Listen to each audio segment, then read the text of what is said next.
silence, please.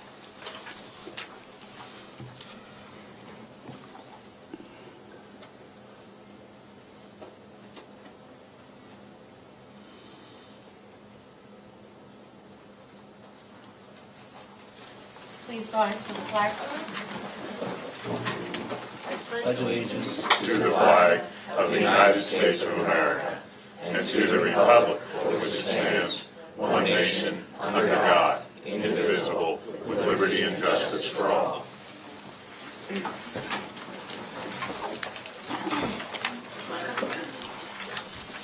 accordance with the provisions of the Open Public Meeting Act, a public notice of this meeting has been sent to board members, all district schools, the Herald News, the Trends, the Record, the Messenger, West Milford Town Hall, County Superintendent's Office, Board Attorney, and Cablevision of World, and posted on the district's website.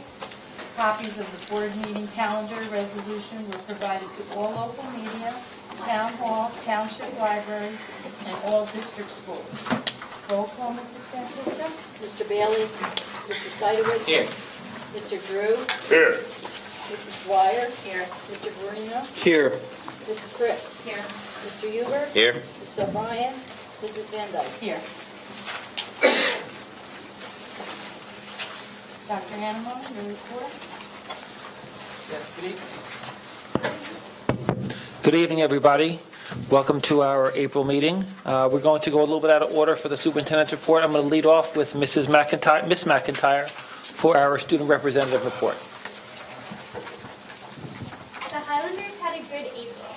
Our history club competed at a National History Day, where 3 students created an award-winning exhibit on the Oregon Trail. They will now be competing in the state competition in May. On the 20th and 21st, students in the Green Club cleaned our town for Earth Day. Our Highlander band also had the opportunity to march down Main Street in Disney World Magic Kingdom and perform along with the jazz band and the choir at Disney Springs. Our TV science classes are putting together a promotional video for genre-based English courses in hopes of promoting them and bringing more interest to the high school. Senior Choice Awards were very successful this past Friday, and the Cable Bell will be held this Sunday, the 29th, to fundraise for the project graduation.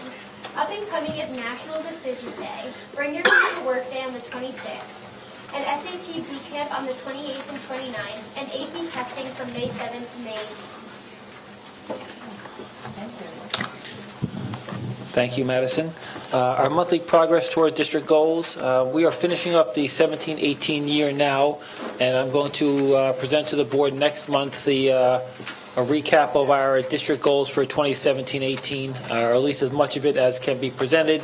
Some of it may extend a little bit into June, but we're going to get as much of it done in May to finish up the 17-18 school year. And as you know, last week the board met in our board goals meeting with New Jersey school boards to craft new goals for the 18-19 school year. So we're going to be getting those back from our school board's representative probably this week or next. And we will have that on the board agenda for official approval in May. Once it's officially board approved, I'll share that with the school community, the administrative team, the teachers, parents, the entire school community. Okay? So that's the process there. And next up, we have our public hearing on the budget presentation. So if the board members here want to move their seat and get more comfortable, now might be a good time.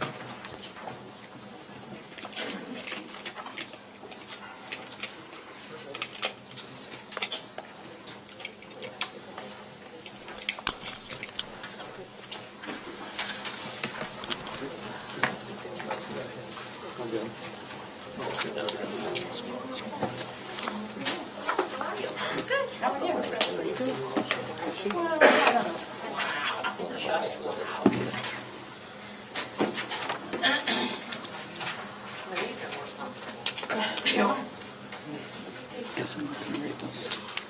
Smooth Lenny.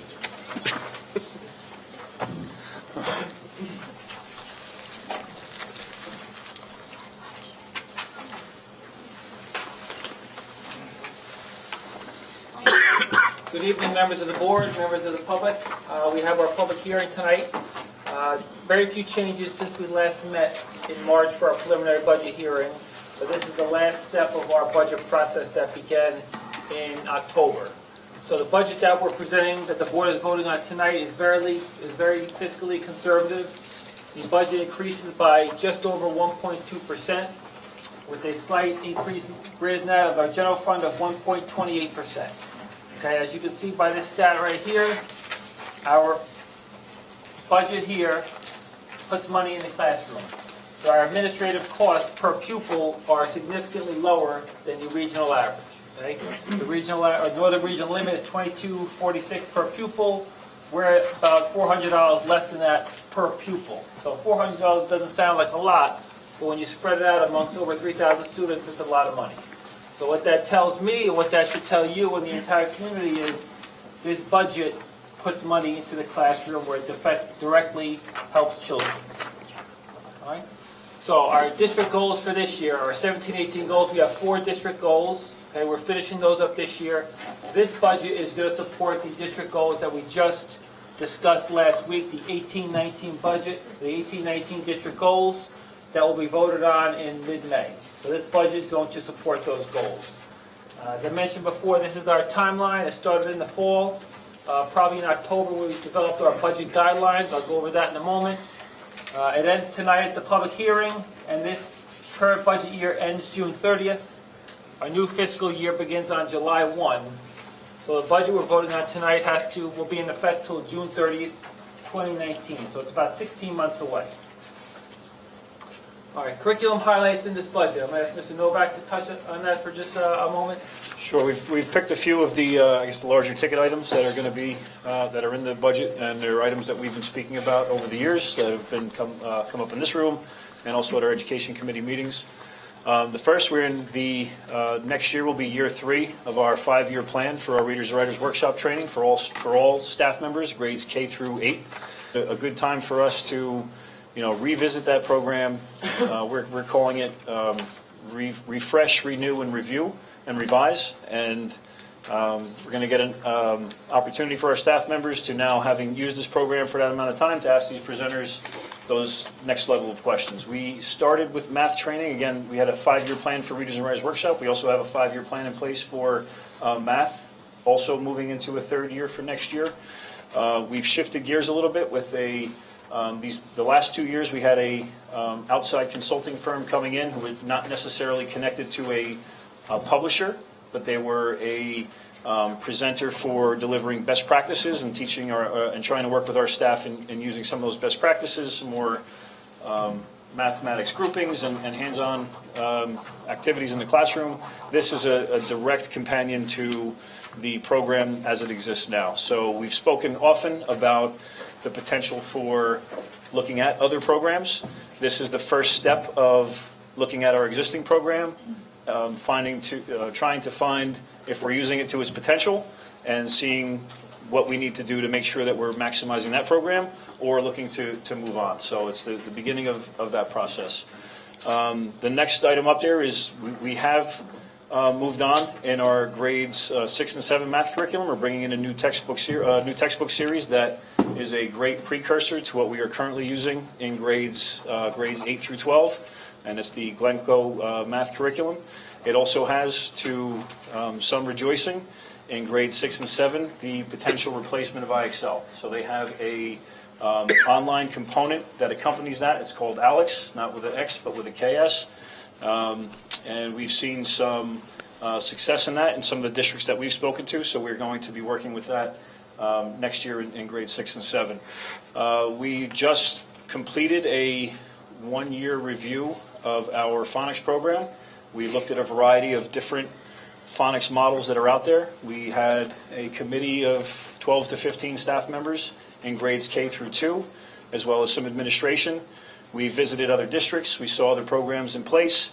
We met with vendors, and we really vetted a variety of programs, and we've, on our approval for tonight is BrainSpring, which is the Phonics First program. It connects greatly with the Orton-Gillingham multisensory approach to reading goals that we've implemented in the district, so this is a nice enhancement to that. So next year, our budget for next year includes all of kindergarten with some pilot teachers in first grade, with the goal that over a 2-year period, we will be complete in grades K through 2. So we didn't want to just throw it at second grade teachers. We wanted to be, to build that fundamental skills, the background prerequisite skills in kindergarten, so that those kids can carry it forward into first and second grade. So that's what that looks like for the future. Over a 2-year period, we'll be completed with that process in grades K through 2. At the high school level, we're excited about our addition to our STEM program with our Robotics 2 course, which takes our current students who are in the first year of our offering of Robotics 1. They move on to now a course that takes the skills they learned in Robotics 1 and helps them apply it to some real-world applications. Although it's not on the bullet point, along with some of our STEM initiatives, we also have offered conceptual physics and automotive 3. So we've really been looking to take our science and our industrial arts departments and truly take a STEM approach to the way that we're offering in those 2 aspects. And those are just, like I said, some of the highlights of our things for next year. Thank you, Mr. Novak. So the budget guidelines I referred to before, we developed these in committee in the fall, shared them with the full board in October. I'm proud to say that there are 5 basic principles and goals that the Board of Ed set for itself for the 18-19 budget, and we met every single one of them. First of all, and these are in no particular order of importance, but stay within the confines of the tax levy cap state law, we did that. Continue to fund professional development and curriculum review, we accomplished that. Zero-based budgeting strategies were implemented, we reviewed every line. We aligned our budget process with our district goals. We just set them the other night, but we know we have money for those district goals. And lastly, and this is important, when we operationalize staffing reductions with respect to student enrollment trends and other factors. So there are significant staffing cuts in the 18-19 budget. Okay, our tax levy increase for this year is going to be 2.75%, unchanged since March. As you can see, it's a very low tax increase, whether it's just this year, over the past 4 or even 7 years. We're one of the lowest in the region, perhaps one of the lowest in the state. Our 4-year average is under 1%. Our 7-year average is just over 1%. So we're doing really well there, spending the public money as conservatively as possible. Okay, our fund balance. There's a little bit of confusion with this all the time, so I always want to include this slide just to give people a refresher course. This is something Ms. Francisco and I discuss weekly, and it's something you probably see 2-3 times a year, so I thought it was important to include this. This fund balance is a revenue line in our budget. So it's a revenue line that we look at every year, 16-17 to 17-18, 17-18 to 18-19, and we project forward as well. So if that number goes up, you have additional revenues. If it goes down, you have less revenues. So when our budget year ends on June 30, the auditor comes in and he sees how much money is left unspent. In essence, that's your fund balance. Okay, I'm simplifying it a little bit, and it's added to the budget as tax relief. Not the next day, but the next year. So it's about a 1-year lag. So the problem that we have, and we discussed this last spring, is that our fund balance has significantly diminished for 18-19. It's down over $900,000, which means we started off our budget process in October in the hole by $900,000. When we increase taxes by $1 million, you're only really increasing your total revenues by about $100,000. You should take that out of the difference.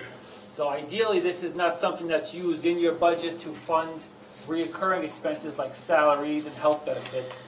It's best used for one-ticket items like a roof, some sort of capital project that you only have to do one time, because this money is not necessarily going to be there every single year.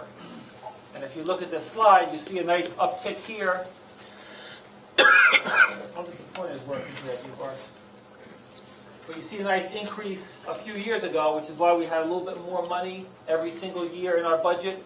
But you see where it was last year, it was down a couple $100,000. And then you see where it is for 18-19, it's down about just under $1 million. And it's projected to drop by another $600,000, $700,000, $800,000 again this June 30th. So this is a revenue line that's decreasing in our budget. And this number comes right from the audit book, so you all have that.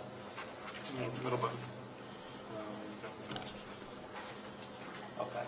So this was the big problem in our budget this year. Fund balance was down over $900,000, okay? So if you look at our total revenues, they're only up by 1.28%. So we know that when you look at all of our expenses year over year, if you aggregate those and volume weight it, our expenses rose by more than 1.28% year over year. Our salaries went up by more than that. Our health benefits went up by significantly more than that. Our utilities, transportation, gasoline, everything went up by more than 1.28%, which is why we had to lay off the number of people that we do. Our expenses now, as you can see here, again, the bottom numbers match. It's going to be another 1.28%. And the reason there are some cuts here is because there's some staffing layoffs. So wherever you see those numbers in the negative, it's because we have staffing layoffs. Tax levy impact on an average house assessed at just under $250,000. The average taxpayer is going to see a $130 increase in their school taxes next year, which is just over $10 a month. All right. How did we get to this point? Our efficiencies, these are the staffing layoffs I referred to. One administrator. We have 3 elementary sections. At the preliminary budget in March, there was 6 here. Now we've reduced it to 3. So we have a 6th grade section at Westbrook that is graduating, and we have, I believe, 5th grade sections, current 5th grade at Apshore and PK, that are going to be reduced, or current 4th grade rather, being reduced next year to 5th grade, 3 sections into 2. So, but this cut went from 6 elementary to 3. We have a series of cuts at Macapin and the high school as well. Secretary, 0.5 custodian. So there's cuts in personnel across just about every position group in district. All right. Dr. McQuaid is continuing to work to reduce the number of students placed in private schools for students with disabilities. We know that we can educate these children better, and we know we can do it more cost effectively. So for every student we have going out of district at $75,000 tuition with $18,000 transportation cost, we only have to bring back a couple of those to pay for the teacher and the aides for the program to make financial sense. Okay, we have shared services with the township. We belong to a significant number of co-op purchasing programs, and we are looking to. We're just finishing up the ESIP. Barbara, could you touch on that for just a minute? Sure.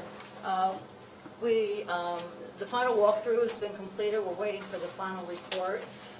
Once we have that information, we'll be able to determine what kind of programs that we can put in place for energy savings and recoup some of the expenses by lowering our energy costs. So, Chris, do you have anything more? I know Chris Kelly, our buildings and ground supervisor, did all the walkthroughs with the people from TRC. Yeah, we're just waiting, like you said, for the final report, and we'll go from there. Should be in hopefully within the next 30 days. So the reason this program does take a little time to get started. The representative from the state was here 1 day per week over a series of months. Some of those days were snowed out, so sometimes we went 2 weeks in between visits. The elementary school could be done in 1 day. Macapin might have been 2 days, which is really 2 weeks. The high school may have been 3 days, which stretched out over 3 weeks. So it takes a while, but all the walkthroughs have been done. They've had a clipboard. They've walked around every school, every classroom to see all the outlets, all the fans, all the lights, all the windows, the doors, the building envelope to see where we can find some energy efficiencies. So we are looking to make some progress there as well. All right, capital projects in this year's budget, 18-19 budget. The McCormick Field bleachers, as we know, they're very old and in dire need of repair, so that is in the budget. The Maple Road roof currently has some leaks pretty much everywhere. That is in the budget as well. We have some yet to be determined school security projects, but we do know we have some money for school security. We certainly can't do everything in this budget year, but little by little, we can continue to make our schools safer. Some high priority, low cost, we have the field house part 2 Part 1 is in the 17-18 budget, Part 2 is going to be in the 18-19 budget. And we already touched base on the ESIP program. Okay, what does the future look like? Revenues will be flat or in decline, which means we're going to have the same amount of money to pay for everything next year or maybe less. Our expenses will continue to increase. By expenses, I mean salaries, benefits, etc. We're going to have a very limited ability to fund capital reserve account and our maintenance reserve accounts. These are the accounts you can fund at the end of June. And just going back here, this is, if you've been reading the newspaper, there has been a lot of talk. We got our state aid numbers on March 15th of this year. We did our preliminary budget a couple days later. So we did realize about $400,000 extra in state aid this year compared to last year. We don't have the money yet. The state government budget is not finalized until June 30. So there is no state budget for 18-19 yet, for fiscal year 19. There is a significant amount of talk and discussion that the state aid formula might be changed for 18-19. So if that happens, there's a good possibility that some towns will see their state aid number diminish, and other districts will see their state aid increase. Okay, this happened last year to us in June. By the very end of June, we lost about $20,000 in state aid after our budget had already been finalized, after our rehires had been made, because all that's due statutorily now. But with a $20,000 cut, with a $75 million budget, we were able to absorb that loss of revenue with some supply cuts. The numbers I'm hearing now are significantly larger, so the chance that our state aid numbers that we received in March will change before the end of June 30, 2018. So don't have more for you on that now, but it may be coming up shortly. Those budgets usually get done mid to late June anyway. So the overall analysis is that, and I put this bullet point in here last year, and there was some eye rolls, but I'll put it in again now. There's a very good possibility that the next budget, the 19-20 budget, is going to be, we're going to be in the exact same place we're in now, staffing reductions and diminished fund balance, flat state aid, perhaps state aid, perhaps state aid, perhaps state aid, perhaps state aid, perhaps state aid. In theory, they'll identify the energy savings that we can have and what projects are going to do a return within, I believe it's a 15-year window. That's the max. It will open up the ability for us to fund it either through a capital reserve account or through bonding. But I don't know that you're going to see energy savings that are going to cover all of your costs. Well, we don't have the audit yet, so So, and that's, We'll wait. yeah, and then it depends on the monies that, the rate of the bond, too, whether or not you're going to be able to cover all of that with the energy savings that they anticipate that you're going to receive. right. In theory, it works out really well. Sometimes when pedal to the metal, it doesn't quite Can't work hear out you. as well. Sometimes it doesn't quite work out the way theoretically it could. Oh, no, I'm just, as a clarification to the public, it's not even a critique of anything. It was just to state the difference between the two programs. Anybody else on the board? Thank you very much, everybody. Thank you very much.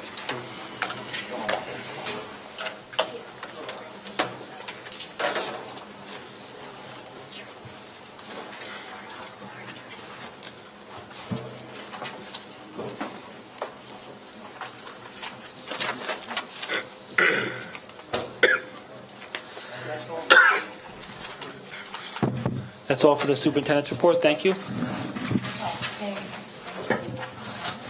Yeah.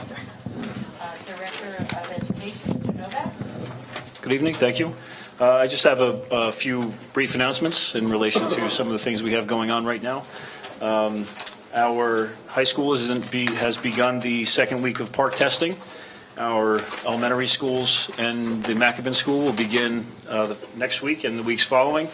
We were able to adjust our schedule, and we did that based on the amount of snow days where we lost some classes leading up to the park assessment. We were able to flip-flop when we were offering the language arts assessment versus the math assessment. We believe that not that all class time isn't crucial, but some of the skills that needed to be covered prior to the testing, we thought were, would benefit the math curriculum and the math department a little bit more. So we're able to switch and give our math teachers another week to prepare their students prior to park. We've been getting some really positive feedback from doing that. Our refusals are at an all-time low. I don't have the specific number yet, as it's sort of a rolling process, and once the park is completed, we'll know exactly how much lower the refusal rate was, but it was significantly lower than what we've been reporting on in the past years. We've also been receiving some positive feedback from the community in regard to STAR Math and the look at that STAR Math assessment over the course of a year and leading up to a time period like the park, although it's not entirely for park preparation, it's for overall awareness of a student's math ability throughout the year. It has helped our parents and our staff be a little bit more informed about where a student may be functioning on a web-based math assessment such as the park. So that has been great. Along that vein, we just released our grade reporting for the third marking period. The parent and student portals opened yesterday, as well as the elementary schools and for grades pre-K to 6 brought home their paper report card. Along with the paper report card for elementary students, they brought home their third STAR Math assessment, as well as a letter that Colleen Weiss-Magicic, our industrial arts and science supervisor, sent to the community about the anticipated changes in the elementary science curriculum to address and to work with the next generation science standards. So it was a indication to the community that the way we teach and the way we expect to see science in the classroom has changed, and we thought it would be supportive for the teachers to communicate to the community, to be aware of those changes. So that was a letter that went home with the report card. We are also in the process of completing the master's schedule at the high school, which is a daunting task to schedule all of our students into the programs and hopefully all the electives that they want to be part of. When this appeared on the agenda, I got panicked calls from the high school, people thinking that we were going to unilaterally just change the master schedule design as we had been researching, but that's not what this announcement was. This is just a simple announcement that we were in that scheduling process. Although we have been reviewing progressive and varying scheduling, master scheduling models for the high school, we are not going to be implementing something in that regard for September. There was some budgetary decisions involved in that, and the process for that shift, including a unit lunch and some of the other dynamics of that, were cost prohibitive for us to be able to implement that for next year. However, that committee is still alive and well and eager, and it has been a component of the preliminary results or the preliminary discussion of the next high school principal. So, we're eager to take our West Milford High School into the future with some of those discussions. And that is it for my report. So I want to jump back into my report. I have two things I've neglected to mention. I'm sorry. Regarding park, I thought at some point it was mentioned that it was going to be compulsory and that it wasn't going to be an optional exam. Is that correct, or? There is a certain cohort that is a graduation requirement as of right now. Okay, thank you. Sophomores and below. Right. Thank you. And just two quick pointers I forgot to mention before. A couple of years ago, the high school and this board supported the creation of a girls volleyball program for fall sports, and we just had our first signing day activities about a week or two ago. One of our students, Carly Love, has signed to play volleyball at Lycoming College. next year. So congratulations to her, and it's still a young program, but we're coming a long way. And I know the girls appreciated the board's support, and we look forward to a great season next year. And one more thing, I know we have a lot of Eagle Scout projects in town, some of them at our schools, some of them at other places in the community. One nicer than the next. Well, I think I may have seen the nicest one in town just last. Report. Mrs. Dwyer and I attended a board conference this weekend, which was on leadership training, which was very informative and helpful. And in that conference, we got to interact with many different districts, and I found it very interesting. I'm sure Mrs. Dwyer will agree. A number of districts are operating and have state monitors because of deficits. So I think when you look at this budget over this next year, you'll understand why some of the increases are there. And if you compare to some of these districts, it really surprised me in meeting some of these different board presidents and some of the struggles that they're having in their districts. Just even keeping programs running. So I just want to thank Mrs. Dwyer for going. We had a good learning experience, and it was positive for me in particular. Now we're going to go to a public comment. Members of the public who have requested to speak prior to the meeting will be first with 5 minutes for each speaker for a period of 30 minutes. And then time permitting, other public comment limited to 5 minutes per speaker will be allowed until the 30-minute period expires. All members of the public speaking during public comment are asked to address topics listed in the agenda.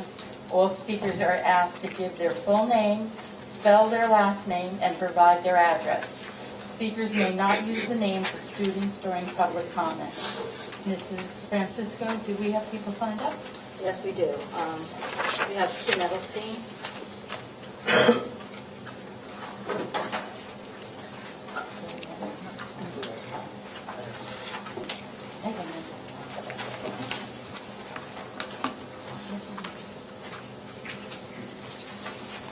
Hi, my name is Kim Edelstein. I wanted to introduce myself to you. Edelstein.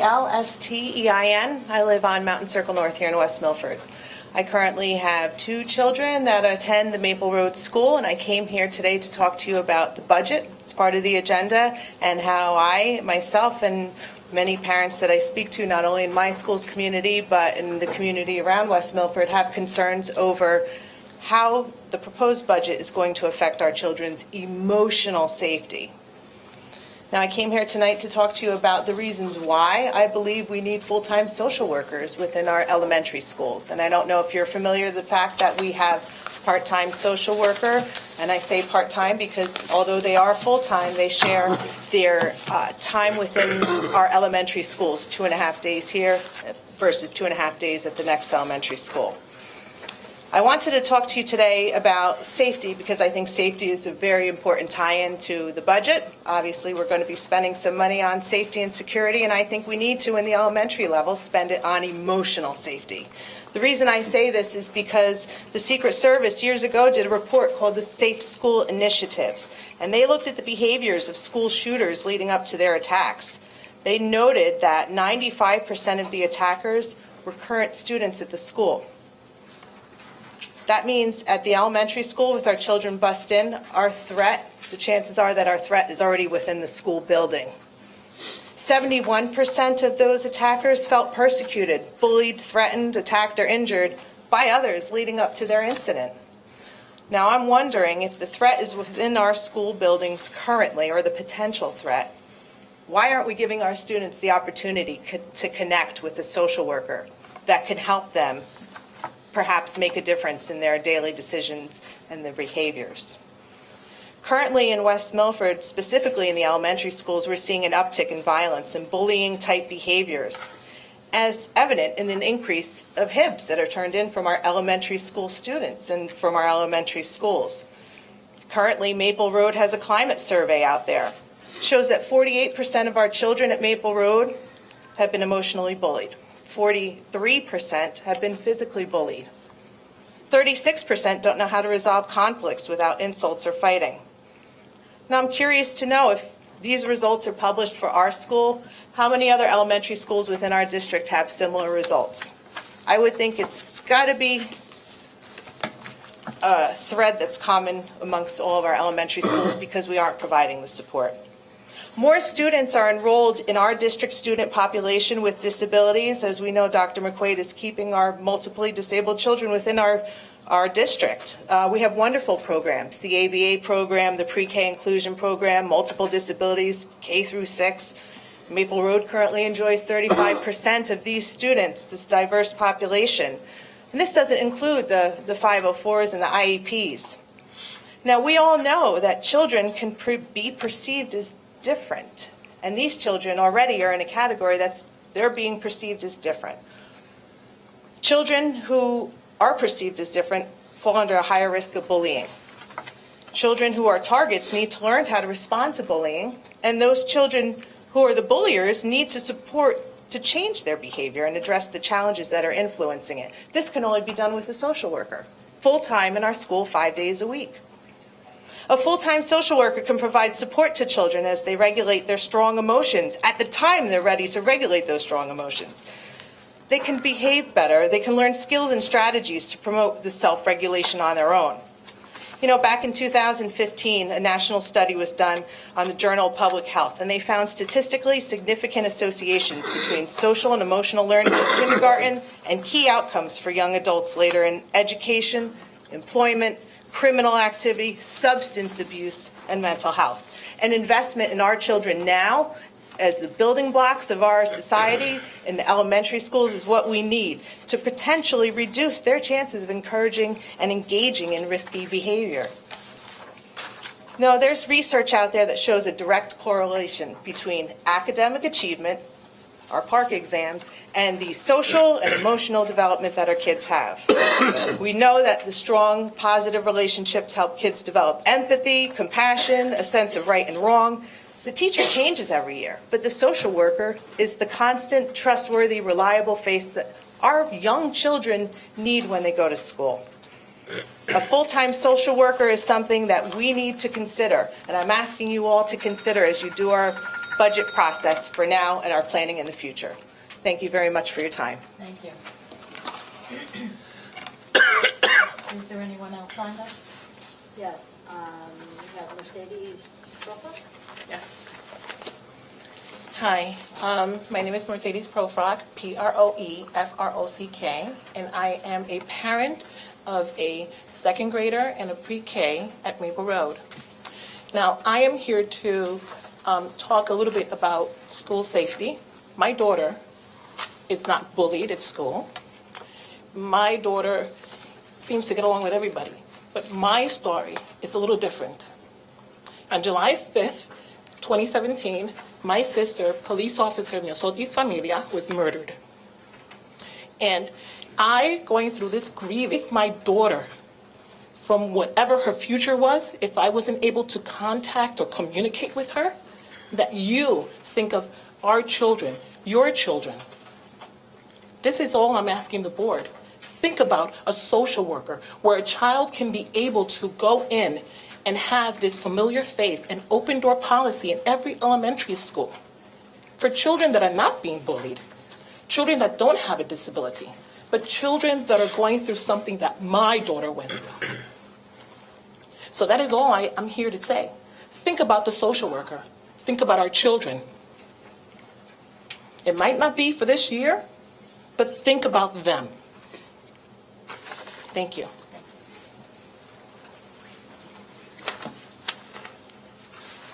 Is there anyone else signed up? Yes, Mrs. Huber.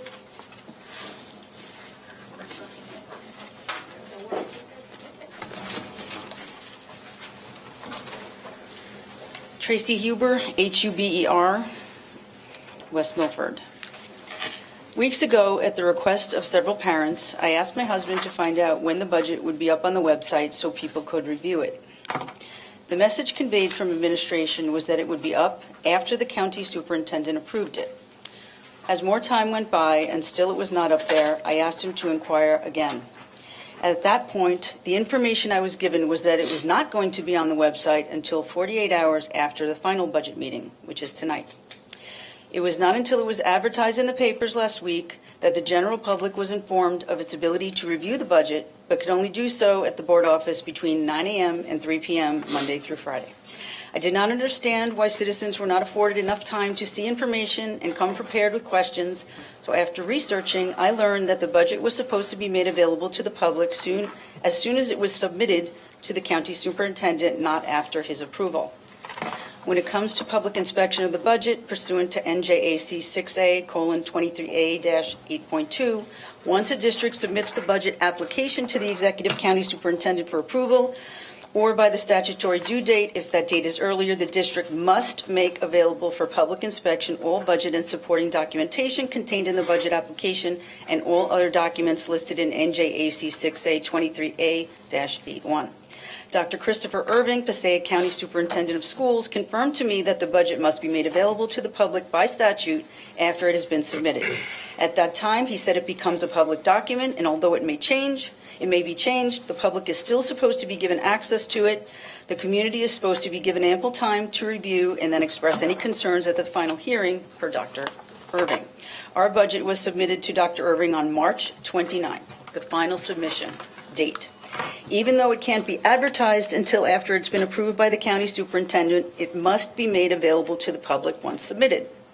I went to the board office to look at the budget and asked why the public was not given access weeks ago, and I was told, quote, "Nobody asked." My next question was, how would people even know that they were permitted to see it if they were not made aware? I also questioned its availability being limited to the board office between 9 and 3. That's during the middle of work hours for many people.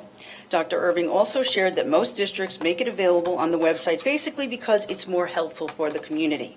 He added that some towns even have multiple meetings if the school districts are larger, so that more community members can have a voice. We were given just 5 work days until this meeting, and then limited to the hours between 9 and 3 with almost no notice. So if you work and can't take off time from work on such short notice, or if you are disabled and can't physically get to the board office, you lose the opportunity provided to you by New Jersey statute to review how your tax dollars are being spent. I've heard several trustees on occasion justify rejecting a policy or process that is deemed by them to be, quote, too restrictive or more rigid than other districts. Does that logic not also apply to this process with the budget? Or are you all pretty good with just keeping citizens in the dark regarding their rights in order to further individual administrative and board agendas here? There are disabled individuals in our town who still pay taxes which fund our schools. As a child of an individual with advancing Parkinson's disease, I realized that if my mother lived here, your process would have denied her the right to review how her taxes on a fixed income were being used, till the very last minute, possibly. Perhaps you would offer a reasonable accommodation, but how would someone even know to ask when the entire community was in the dark about their rights? If budget information does not go on the website until it's already final, you have all but ensured that it's too late for people to reasonably get details, voice opinions, or make suggestions to our board. We should be informed when we have the right by statute to review the budget information and informed with sufficient time to prepare for this meeting. I'm sorry, but an answer that we weren't informed because nobody asked is a cop-out to me and leaves a perception that the administration is intentionally keeping things under its vest. Few people probably know the statute or even bother to research it. By not being forthcoming with that information, you're avoiding what you may deem to be potential obstacles in the process for budget approval. Providing the budget increase percent to the media and not the actual tax levy percentage also has the appearance of a calculated move meant to mislead the public into thinking the actual increase is smaller than it is in reality, because I heard that from most people. Oh, it's only a 1-something% budget increase. A tax increase, excuse me. My final question is, why do you purposely design this process almost like a covert operation? Make it challenging for citizens to get basic information and keep the community in the dark. I just don't understand it. Thank you. Thank you. Is anybody else lined up? Is anybody else on? Anyone else interested in speaking? Mr. Foodie? Just saw that.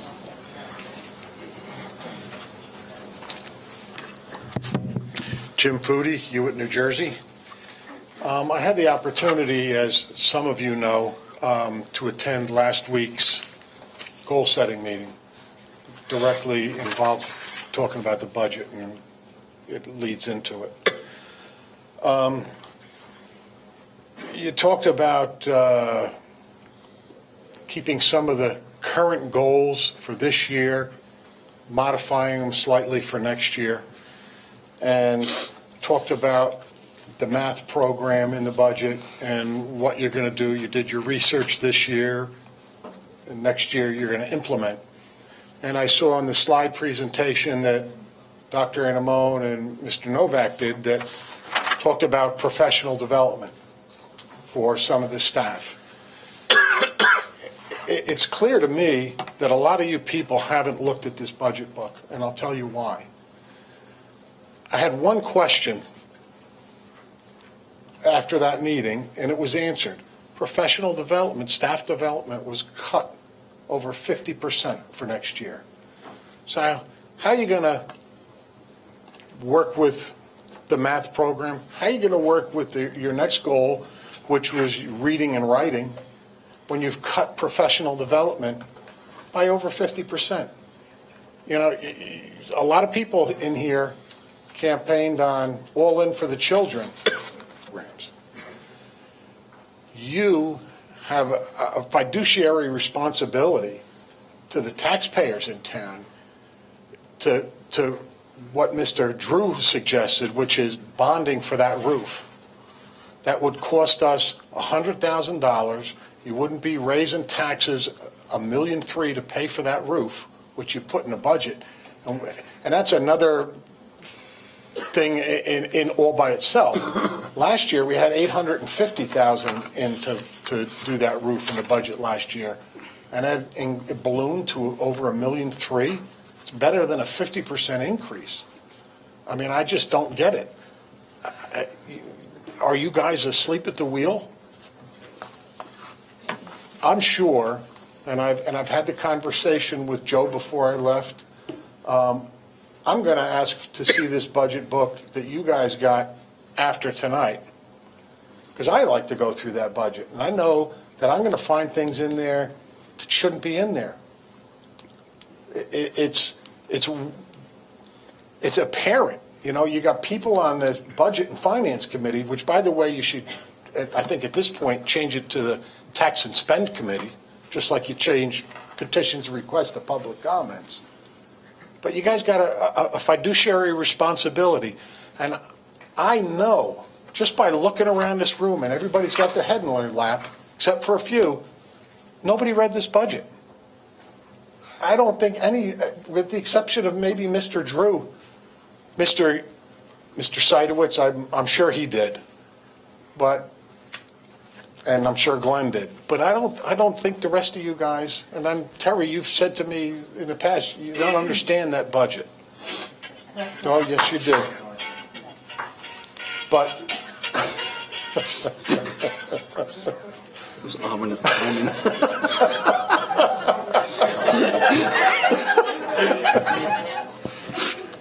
But I hope that you guys have a hearty discussion on this budget.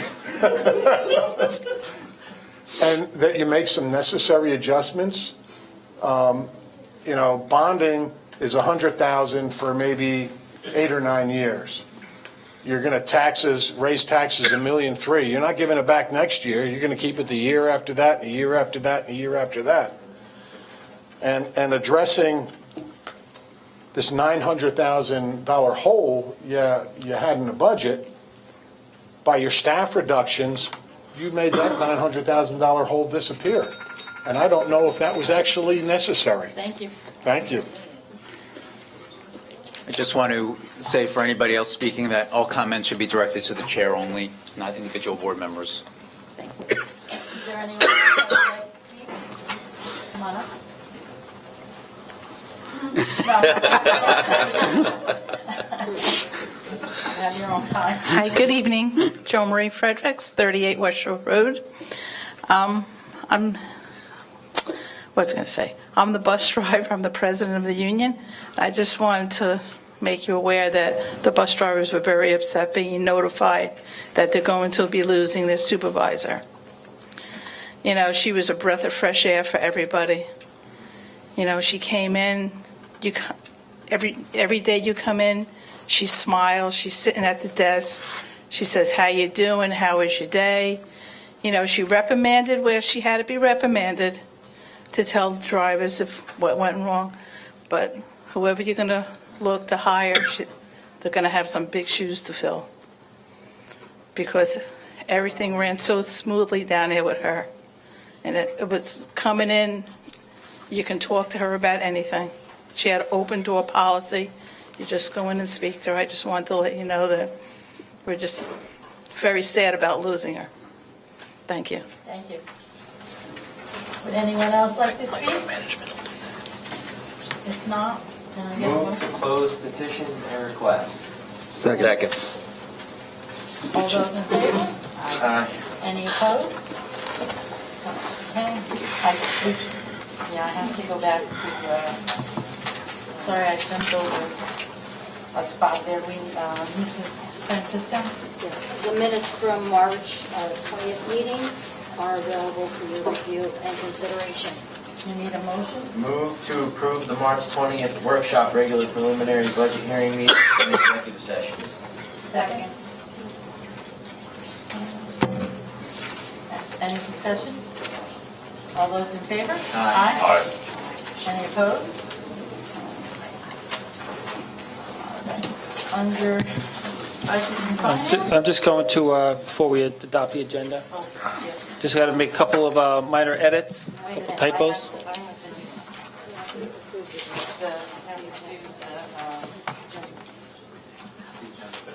have I'm going to edit it first. Okay. I'll make the comments now. So a couple of minor edits on the agenda. On page Personnel, Student Affairs, Resolution Number 19.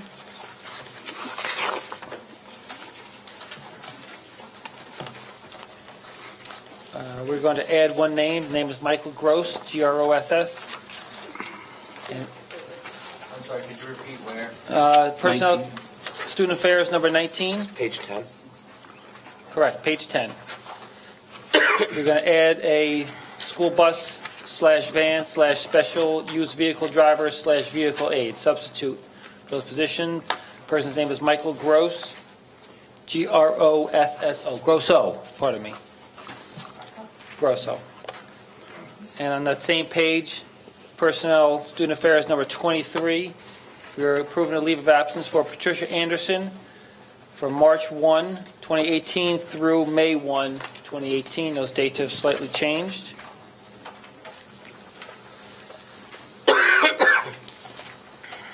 Then on page 11, Personnel, Student Affairs, Resolution number 31. This is the approved reappointment of tenured certified teaching personnel. The list of people is in an insert in your board packet. It's also on the board members page. There's one teacher named Barbara Edwards. She is listed as .56. The correct decimal is .60, which is no change from this year.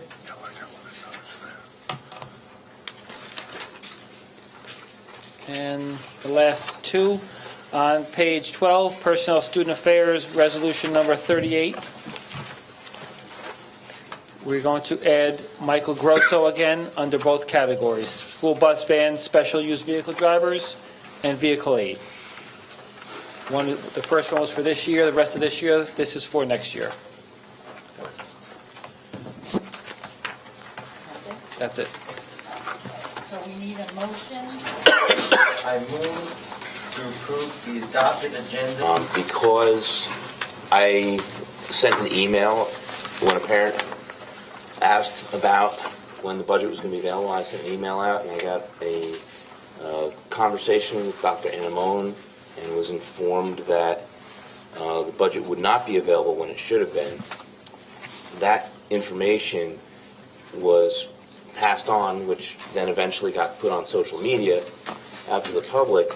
I became a party to the inaccurate information being given out to the public on when they should have access to the budget. I was also told that as soon as the county approved the budget, it would be put on our district webpage, which No, we would, didn't say that. you didn't. Dr. Anamone did. I took notes. Let's keep it. Okay, well, No, I got it, I got Goes it. both Let's ways. keep it here. okay. So I have a problem with this. I don't know how to cure it. The public has been misled as to their rights with regard to review of the budget and when it should have been available. And the only thing I could think of is to find a way to have an additional meeting, okay, which I believe there is a way to do. But I think this is something that is important for the community to have confidence in us, that we give them the opportunity to have their say. I'm just not sure that there's anything necessary to cure. The budget was submitted to the county, right, within the timelines. This is the same process that's been in place for many years. Can't hear you.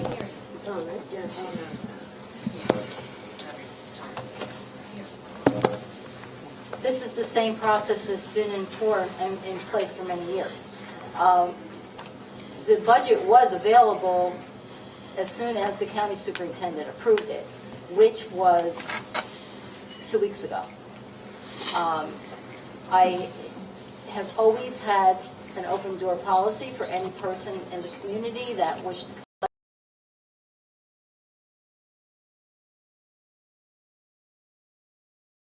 however it is available. The information that is included in the dialogue of the advertised budget comes directly from the state of New Jersey.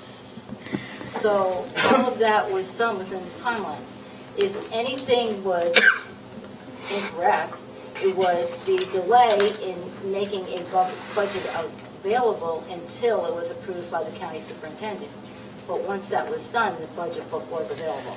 And the board members were advised. Just to clarify, the user-friendly budget is put on the website after tonight, or whenever the board approves it. Once this budget has been Right. approved in whatever form it finalizes in, then within 48 hours, it will go on the website. Yeah, that's the only budget that has to go on the website. To make the budget available to the public is to have the public able to see it by contacting Barbara. So I don't think there's anything to cure. There might be misinformation on social media, but there's always misinformation on social media. So I don't think we've done anything incorrect. All right. The point is that the budget should have been available for anybody who wanted to come see it as soon as it was submitted to the county according to New Jersey statute. Shortly after the last meeting, I made this inquiry and was told that no one could see it until after it was approved by the county, almost a month later. There was 3.5 weeks that the public could have come in and seen the budget had they known about it. But the disinformation came from the superintendent to me, to a parent, to the social media. And it's a direct line from us. It's a problem, in my opinion, very strong opinion, and it's really easily traced. I don't know. Yes, it is noted. I'm not sure what the timeline was there. You know, the budget was submitted on March 29th. I did get an inquiry from the county superintendent's office. Changes needed to be made. Those changes were resubmitted. And once we got the final approval back, that book was available to anyone that wanted to come in. The advertisement was in the newspaper. According to statute, probably it's only required to be there 4 days ahead of time. We placed it in the newspaper about 6 days ahead of time, as you know, anyone that wanted to see it. This is no different than it's been for the 20 years that I'm a business administrator. Make it part of the minutes that you spoke. It's in the minutes now. Well, Okay. it's in there now, but I want to point out to the board members, I gave everybody one of these pages, okay? At the very top, the top paragraph in bold is the one that actually just says, pursuant to NJAC, I won't bother with the numbers right now, once a district submits the budget application to the executive county superintendent for approval, or by the statutory due date if the date is earlier, the district must make available for the public inspection all budget and supporting documentation contained in the budget application and all other documents listed in, and it gives the same statute with a different section number. But the point being is that waiting till it's approved by the county is incorrect. Whether we've done it for 20 years incorrectly or not. It's noted. It's incorrect. It's noted. So it won't be that way. However, there is any member of the public that has expressed an interest at any time in the past has been allowed to come in and or call and ask questions. And Mr. Seidowitz, before he was on the board, he would come in and he would take a look at things and he would ask questions. There's an open door policy at the board office, and that's always been that way. I think it's so noted, and we can move on. Is there other discussion on the budget itself? Mr. Drew?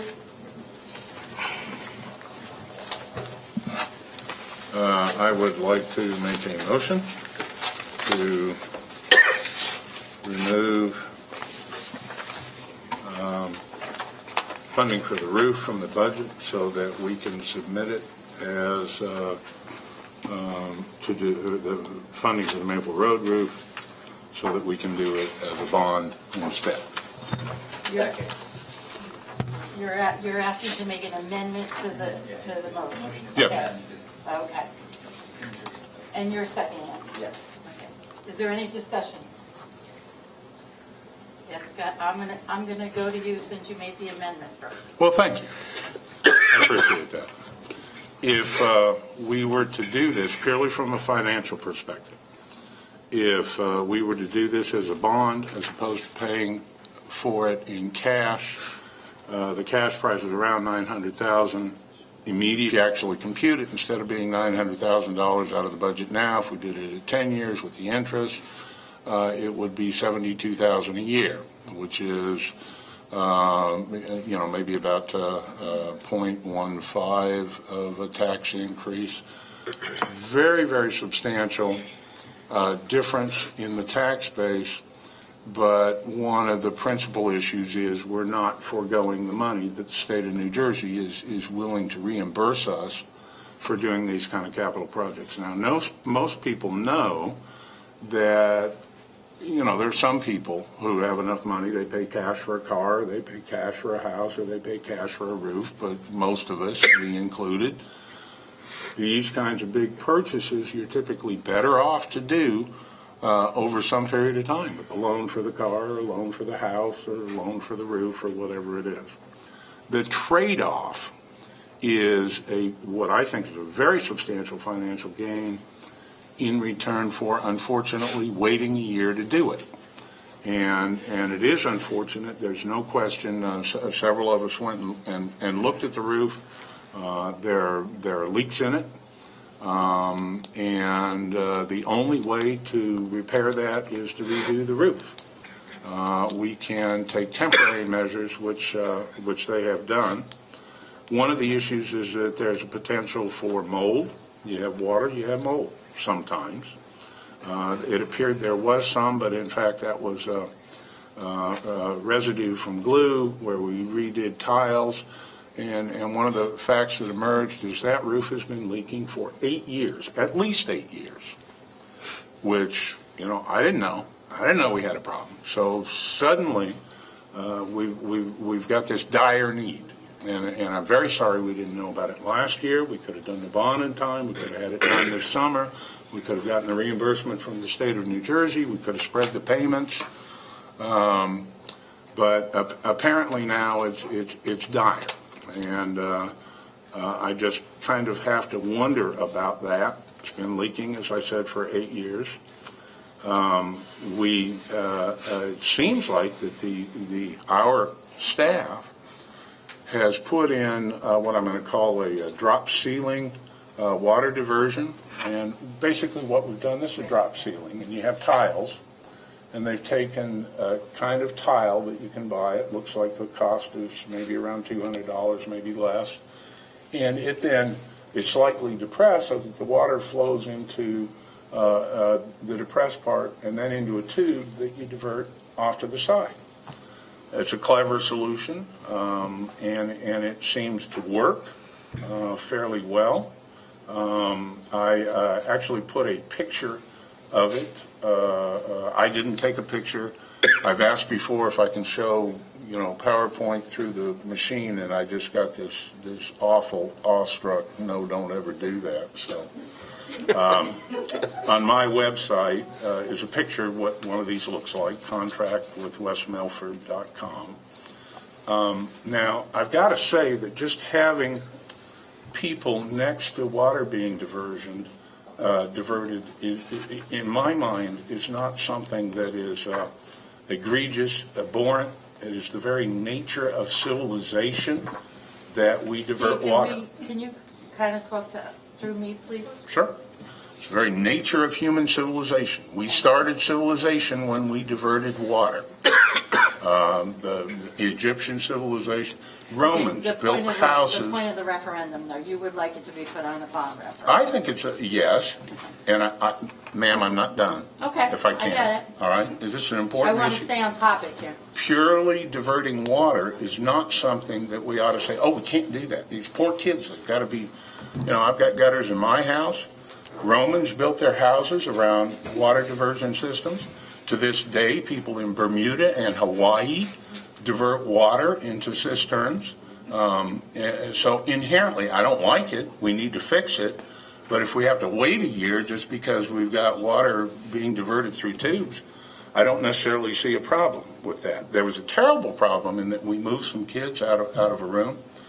I agree it would be nice if we hadn't had to do that.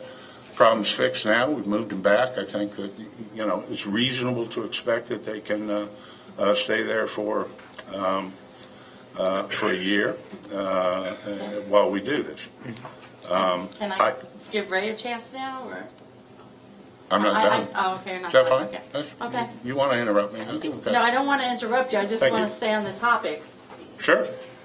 I can say that I think, there's a general tendency, and I agree with this, we want to support the recommendations of our professionals with regard to education, with regard to finance, and but sometimes the state of New Jersey requires that every dollar that's spent in education, that people who are elected by the people, board members, have to approve that.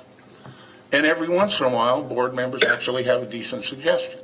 Now, 3 years ago, we were going to do the Macoupin High School roof. And the way that was proposed by the administration, $6 million, 2% tax increase, 2% tax increase, and a 2% tax increase 3 years in a row.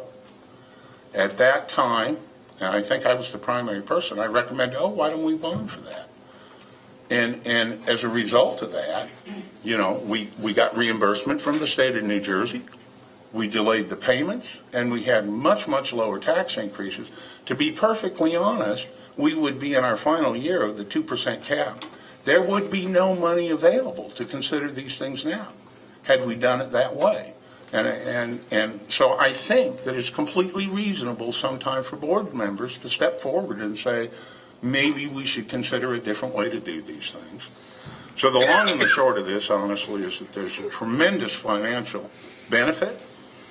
The problem is waiting a year. It is a problem. We've got to fix the roof one way or another. There's a slight issue with the voters approve it, but when we put that question to them, your taxes will be this if you don't vote for the bond, and they'll be this if you do. We had 92% approval. I think the taxpayers are smart enough to say, oh yeah, I'll vote for lower taxes. So that's the summary in a nutshell. Thank you. Thank Ray? you for allowing me the time. So, I don't know if this is right or not, but I know you said that we didn't know about this last year. I thought that I heard a previous board member say there was $850,000 in the budget in a previous year for this. Is that correct? So we did know about it? And, I agree. Love Bermuda. And I know their water diversion system. I think some of our water diversion system at Maple Road is actually inside the building. I don't know that that's a good thing for. Yes. I agree with my colleague that a bond would be a wonderful thing, but I'm not willing to wait the year. I saw those roofs, and I was very concerned that our autistic children were removed for 3 weeks from that classroom. When you take a child with special needs and put them in a different environment, it's going to upset their schedule, it's going to upset their emotional status, and I'm worried about that. I don't like the idea of the water being diverted in the classrooms, because God forbid one of those pipes, those plastic PCP pipes, whatever they are, snap, and that water breaks. I think we're going to have a big problem. I think we need, for the sake of our children, to fix that roof. But I do respect your opinion. Thank you. Any other discussion on the amendment? Yeah. Mr. Huber? I did speak with someone with a contracting background who has seen that roof that felt that there could be inexpensive temporary fixes that would last a year. Just throwing that out there because that makes it all possible. Is there any other discussion about the roof? Mr. Bailey? I'll be voting no against the amendment because, guilty to some degree, I've been on the board and this issue has come up and others like it, and we put it off and now it's time. And let me tell you something, if we were ever going to vote to appropriate 1 penny towards the repair, replacement, or something to do with a roof, it would be the period of March and April of 2018, because it's been the wettest, most snow-laden, coldest, craziest spring we've ever encountered here. So the time is now. This talk, fascinating, about water diversion and about the ancient Egyptians and Romans and all of that, I get that. However, we're here to make hard decisions. Sometimes they're costly decisions, and the time is now. And if we walk out of this room on any night and we say something like, we're putting a roof over the head of a bunch of, what's that, K through 6, and staff members, and risking, when a roof is bad, we all have bad roofs, we get them replaced. We all go to the last minute, and then something happens that we go, whoa, I got to get the roofer in here. I'm not willing to take that chance with students and staff and parents passing through that building. So I'll be voting no against this amendment, and enough already. Let's move on. Any other discussion? Just really to piggyback of what some of my other colleagues said, I think this issue's been known about for several years. We could have done the bond, we could have done something about it, and we had a little bit more time, but anyone that's ever had a leaky roof in their house knows that at any time that can buckle and that can give. And we're beyond the time now to make a good decision about this, to make a long-term decision about this. It really does. It needs to happen now. And we keep talking about student safety and emotional well-being. What are their physical well-being? This is a point-blank example of something that we've waited already too long on. What are we gonna wait for until something catastrophic happens? It's not worth the risk to me as a parent or a board member. Barbara? I have Mr. Kelly here. He might want to give us a little insight, but it's also important to recognize the fact that we've been able to keep that roof healthy up until last year. We had a lot of repairs that were done. They were reactive, absolutely, but we felt that there were other things that were more important at Macoupin and the high school because of some of the water seepage. But this year, Maple Road has just gone right over the edge, and Mr. Kelly can probably give us a little bit more insight. Mr. President, point of order. May I ask to call the question and see where the board is on this, and then maybe talk to Mr. Kelly? I think we're all in agreement, and we've all heard, and some people have actually gone there and witnessed that the roof is in bad shape and needs to be fixed. Take a vote on it. Call the question, but he can ask for it to be called on the rest of the board. I'll be glad to let Chris talk, because maybe the public needs to hear. I would just like to say something before you speak. I also went through the Maple Road School with you. And you're right, what they came up with is ingenious. However, as a parent, and I'm not talking as a board member, seeing garbage cans in little corners of rooms with these long tubes coming down, it looks like they're in a spaceship situation. And I so felt for that autistic class, because to take an autistic child out of their setting for one day throws them off. We took them out for 3 weeks. We did a disservice to how many children are in that class. I realized it had to be done. I was not part of the former boards, but clearly past boards knew there was an issue with the Maple Road roof and had different times where they could have addressed it through a referendum. For whatever reason, they chose not to. And in conversations with you, Mr. Drew, you have told me that it was that there was some discussion, but they weren't sure about the building staying open, so they chose to keep it to take it off of their referendum. So I think we are now in a position where they made their decision and we have to make our decision, and and I agree with you. Financially, I would love to say, let's put it out to bond, because that would save us a lot of money.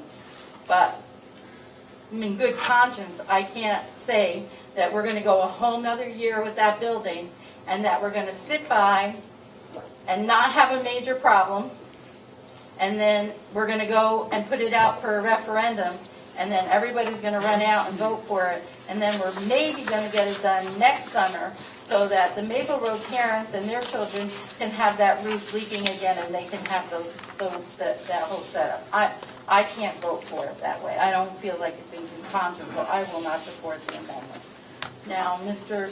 Kelly, I'll be glad to let you speak about the roof itself. Thank you. I can't say whether it's been leaking 8 years or whether it's 2 years, but I've been here less than a year. I've had staff on that roof all through last fall, all through the winter, patching the holes as we find them, patching cracks in seams. And I called in Tremco Roofing, who is a national roofing and building envelope contractor. They did a roofing analysis. There are bubbles in the spray foam roof that indicate trapped moisture. The problem with water is it's insidious. You could have a leak and it'll show up 50 yards away because it'll travel to a point where it can come in the building. So you could have a leak in a classroom and go up on the roof above that classroom and there's nothing there. And you could spend a day on that roof patching holes. I don't hold myself out to be a roofing expert, which is why I called in a roofing expert, and I tend to take their advice. And based on my own observations, that's why I recommended it. Thank you. Did they feel that there could be any temporary measure made? In certain areas of the roof was actually split into 4 different sections. The 2 largest sections, which we're looking to do in this budget, the $900,000, were slated for immediate replacement. The others were within 3 years. So, and that's why we're just doing the 2 sections, and when hopefully we put it out to bid, the other 2 will go in as an ad alternate. But these numbers are just budget numbers. The bids could come in lower. So. Thank you. You're welcome. I'm going to call the question, and I need on the amendment. We have a second, so it's a roll call, right? Mr. Bailey? No. Mr. Seidowitz? Yes. Mr. Drew? Yes. Mrs. Dwyer? No. Mrs. Fritz? No. Mr. Guarino? No. Mr. Huber? Yes. Mrs. Van Dyke? No. Motion fails. So the original motion is back up. Okay, so now we're going to need to discuss the budget. Is there any other discussion on the budget itself? Mr. Drew? I would like to make an amendment to remove the second $100,000 from the budget to augment the $100,000 that was approved originally for the field house. Do you mind passing this around? I did some research. We were told we weren't going to be able to see those of us not on budget and finance, we weren't going to be able to see the plans or anything like that. So I was just interested in what can you get for Wait a minute, stop right there. What is the exact motion that you want to make? to remove the second $100,000 to finance the field house. We have $100,000 already to finance the field house. I don't want to spend another $100,000. Who told you couldn't see the plans for the field house? We discussed that in a public meeting. We discussed that no one could see the plans for the field house unless they were budget and finance. That was what was said. Okay, well, I don't recall that. I don't recall that. Does any other board member recall that? Doesn't matter, we won't discuss it unless there's a second anyhow, so. I'll second it. There you go. Okay, so it's an amendment that you want to take the $100,000 out of the budget to fund the second part of the project? Yes. Okay. Discussion on that? What I'm passing around, I was interested to find out what can you get in this area for $100,000, because at the time, we sort of thought, well, that ought to be okay. In general, you could get, for example, here's some nice pictures of actual buildings that have been put onto properties by schools in New Jersey, New York, Connecticut. What I'm passing around is a plan for manufactured office space that is less than $100,000. It's 48 by 60, which includes a huge room, 24 by 60, several storage rooms, a restroom, could have a separate area for officials, a kitchen, and the whole thought, if you already own the land, you can put a manufactured building on. That's a huge building. It's probably more, I don't know because I haven't seen it, but it's probably more than we're proposing to put in for $200,000. So we'd get changing space, storage for tackling dummies, so on and so forth. I just don't think that, personally, we ought to spend another $100,000.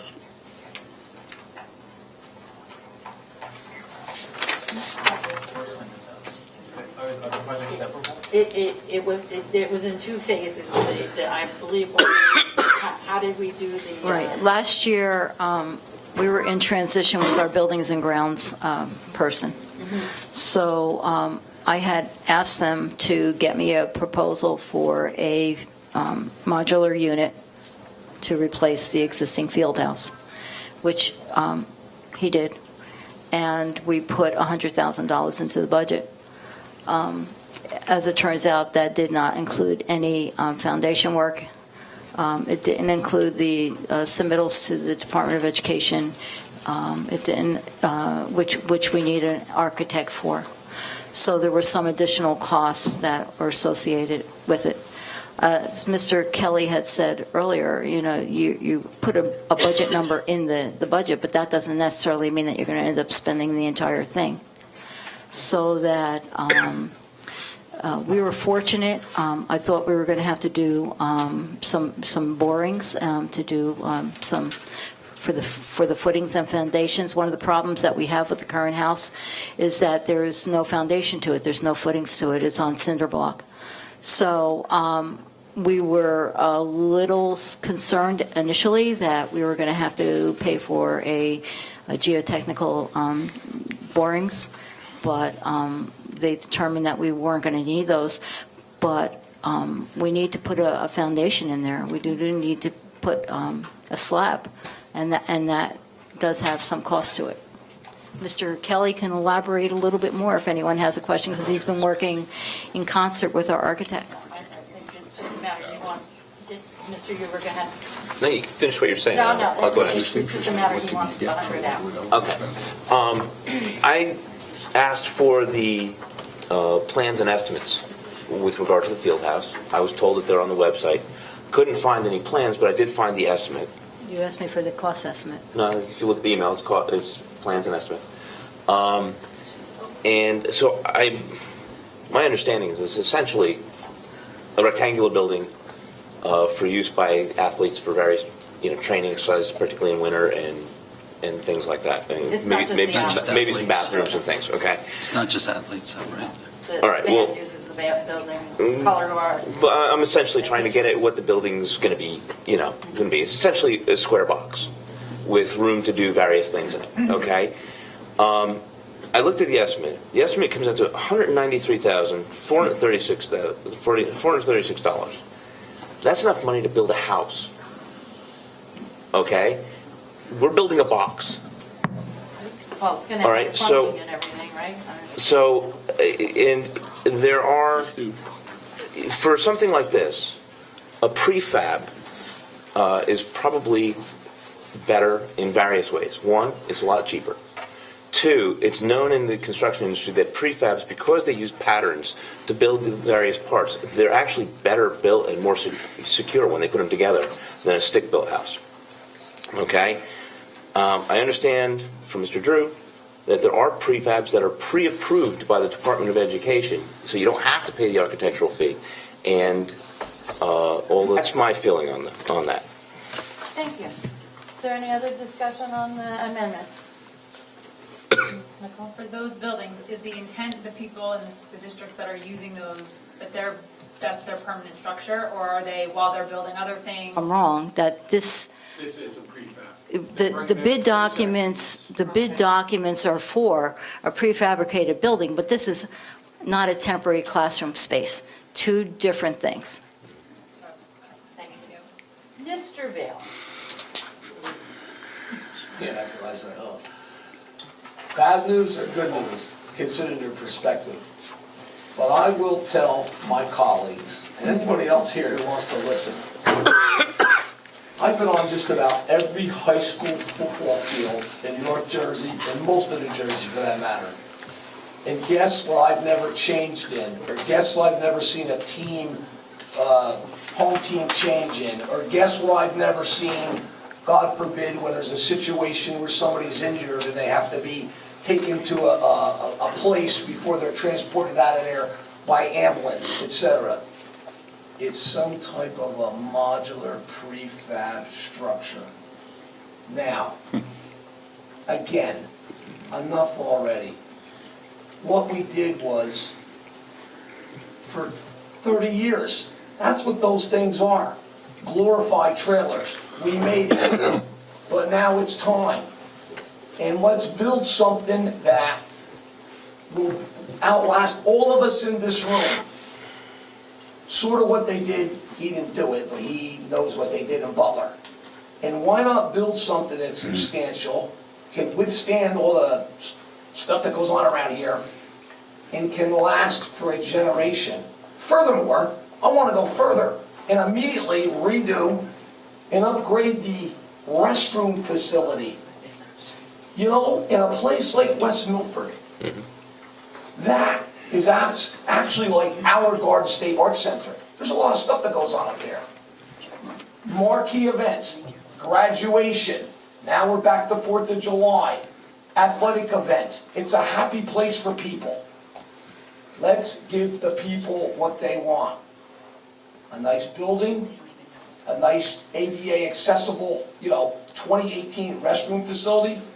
We have a sewer line there, so we got that going for us. And enough of this already.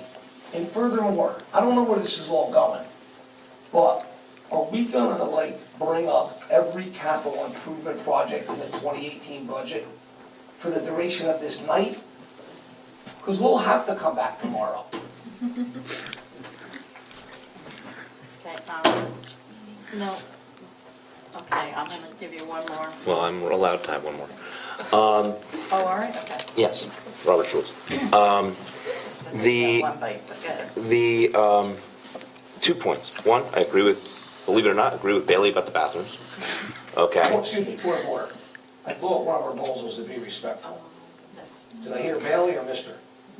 Greg. We'll take it, All right? right, come on. Oh, come on, what? Okay. I mean, I like that term, Bailey. I get called a lot worse. Well, you know what I'm saying? Mr. Get out. Mr. Huber, get out. All right. And the second point is, I agree with Mr. Bailey about building a substantial, good structure. And like I said, the industry knows that the prefab buildings they make the parts with patterns so that they're all correct and exactly, angled properly and put together properly.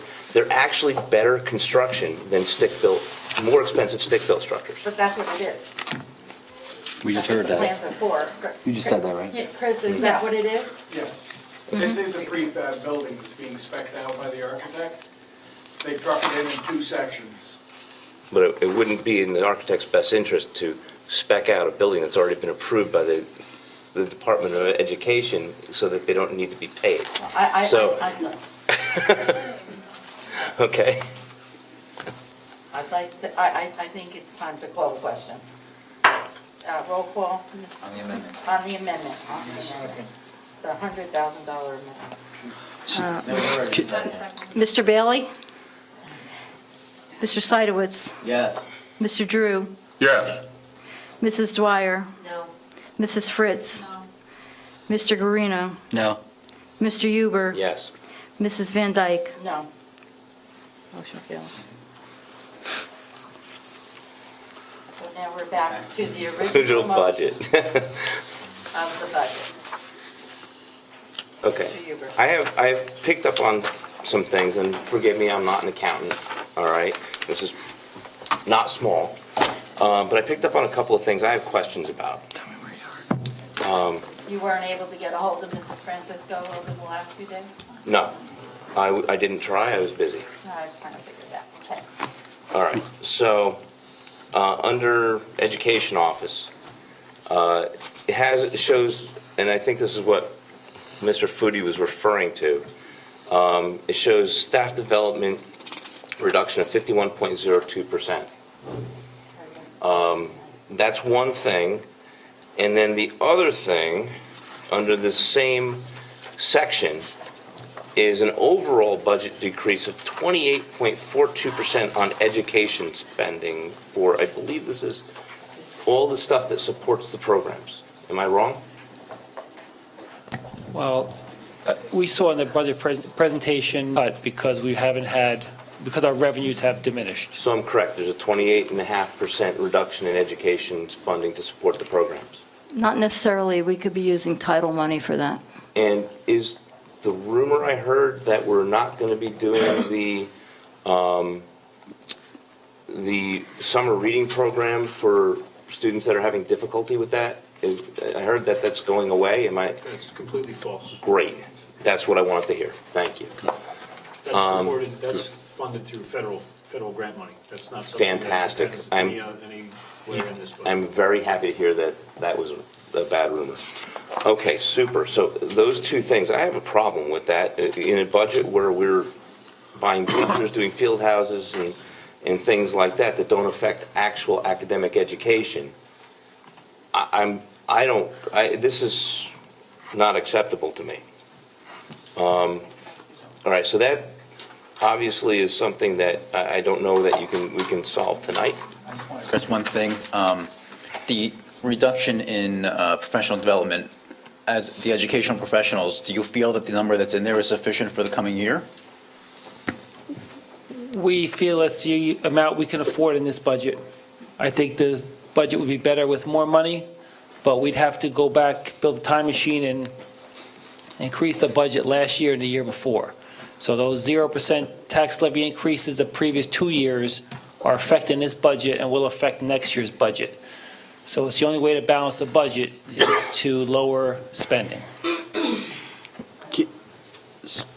So the total is $49,600 roughly, right? So roughly $50,000 on the budget as a percentage.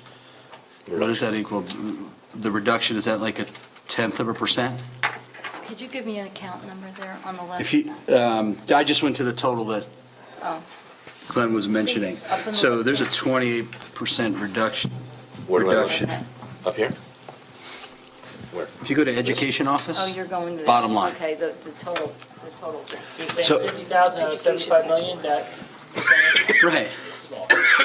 It's like about 0.1%, I'm thinking. So through the professional development budget, obviously, as Director of Education, would I love to quadruple that?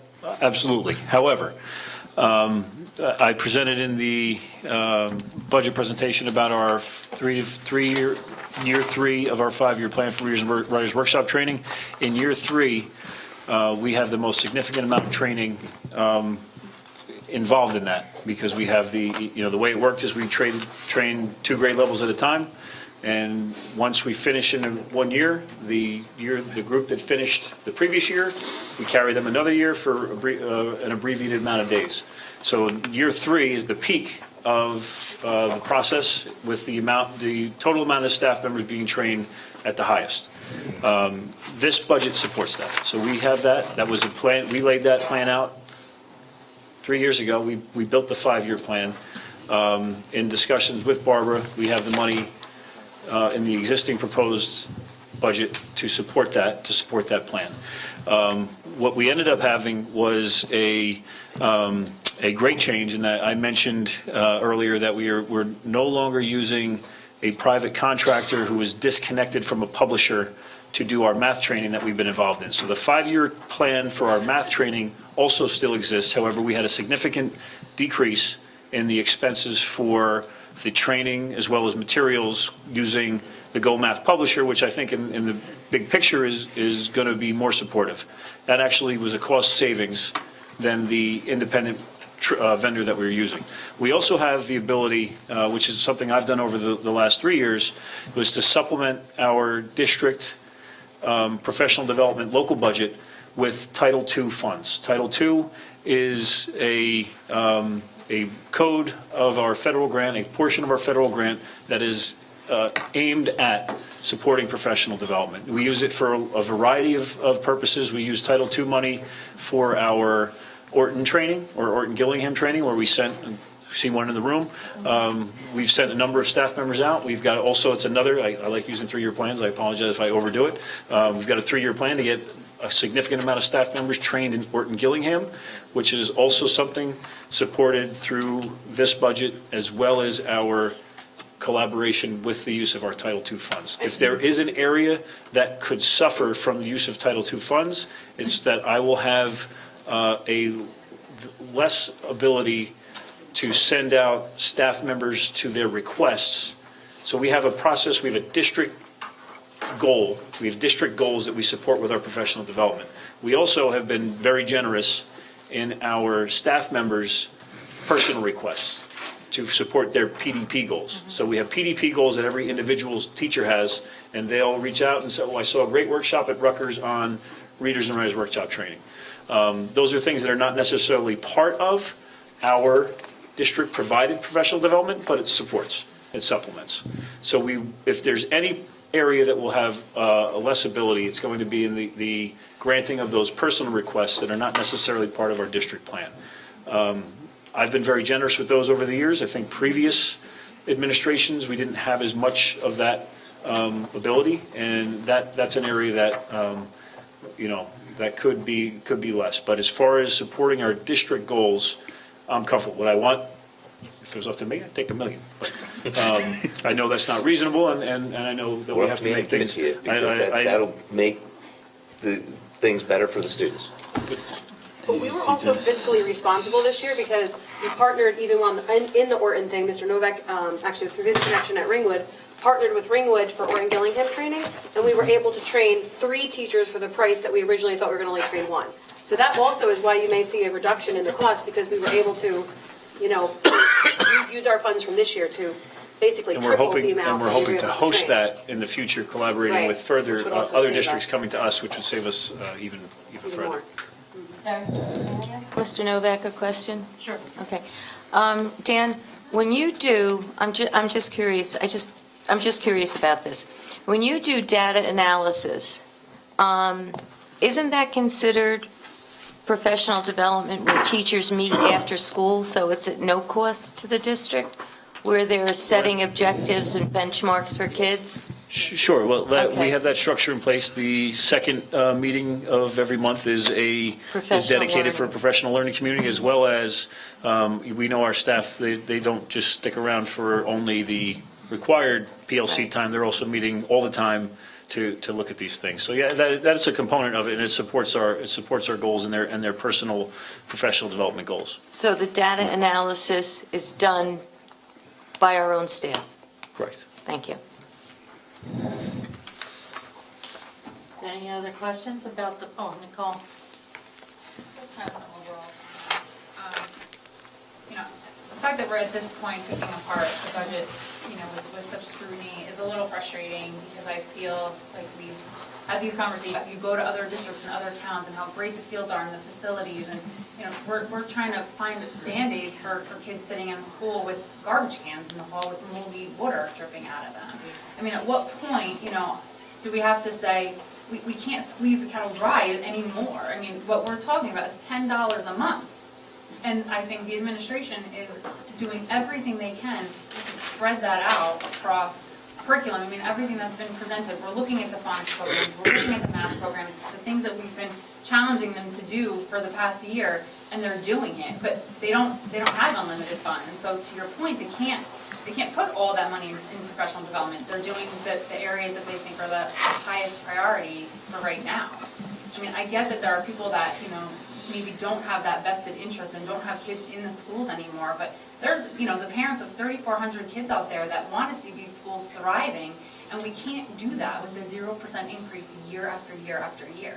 I mean, it's going to blow up. It's like any home budget. You can only get by for so long on, no extra income or extra disposable income every month. At some point, something's going to break or something's going to burst, or there's going to be something else that you want to do to improve the value and improve the home. It's no different with this situation. And I think we're really pushing very hard when they've worked really hard to be as reasonable as possible. I'm gonna call in, and I'm not gonna call the question for another bit, but some of this, we had our preliminary budget meeting, and we didn't do this. No one even looked at the budget book or mentioned these items during the preliminary budget. And once we said it, now here we are, we're doing this. I did ask a lot of questions, and we did cancel a meeting that we did intend to do this at. Okay? But just to answer my colleague, historically, we've had boards in the past that raise taxes when it really wasn't needed. So we actually have the money, and I know Barbara's really good at scrolling away a little here and a little there and a little there until it adds up to a big nut. Okay? So I believe the money's there. Okay? So that's just my answer. That's just my answer to, what was just said. That's the end of that, as far as, unless somebody else has something to say. Does anybody else have any other questions? About the budget? I have something more specific, About the budget. but go, Steve. The I don't certified have business questions, I administration have go some first. comments I'd like to make, if you don't mind. Go. When one looks at something like the 30 or 20 hot markets in the state of New Jersey, and it looks really great. There are places in this state where people are getting in bidding wars to buy houses, and they're building new businesses and restaurants and so on and so forth. And when you look at them all, they all have one characteristic in common: they have good schools. I think that there's no question, and it's not just the parents of the kids. Everybody in this town wants better schools. If we have better schools, we'll have more people who want to move in. We'll sell our houses for higher prices. I looked at, and we need to be mindful of where this fits in, not just in education, but we are the biggest part of the budget for West Milford. 55% of the tax bill is the education system. We have responsibility to more than just education, but also to the town. 5 years ago, there was 2 years of inventory of houses on the market between homes for sale and foreclosures. That has been reduced, but we have basically stopped reducing our inventory. We're selling houses again. That's good. At the current point in time, in the 2 primary zip codes, there are 621 houses that are either for sale or in foreclosure. Based on the rate at which we sell houses, that's about 7 months of inventory, which is still pretty high. At the end of the day, that's a cold market. The single best thing we can do to improve West Milford, the housing market, and frankly the future of the town, is to do everything we can to improve education. And I really am pleased that you guys are moving in that direction. It's taking longer than I would like, and I know that Barbara does a good job of putting these budgets together, but it really is important to get this right, to not waste money. $500,000 from the state of New Jersey. Maybe, and I understand maybe we can't wait, but boy, I hate the thought of just throwing that money away. What I can tell you is that, and we don't necessarily think about this, but this has an impact on business. We have 26,000 people in West Milford, and we have had 26,000 people 10 years ago, 20 years ago, and 30 years ago. We have no growth. At the current point in time, we can say, well, the Highlands Act won't let us have any more growth, but we didn't have any growth before the Highlands Act. And we like that. We like the open spaces and the trees and so on and so forth. That's the way it is. We've got 10,000 properties, and that's all we've got. We're not going to get more. We've had 10,000 properties and a little less for 30 years. That's the residential properties and the commercial properties.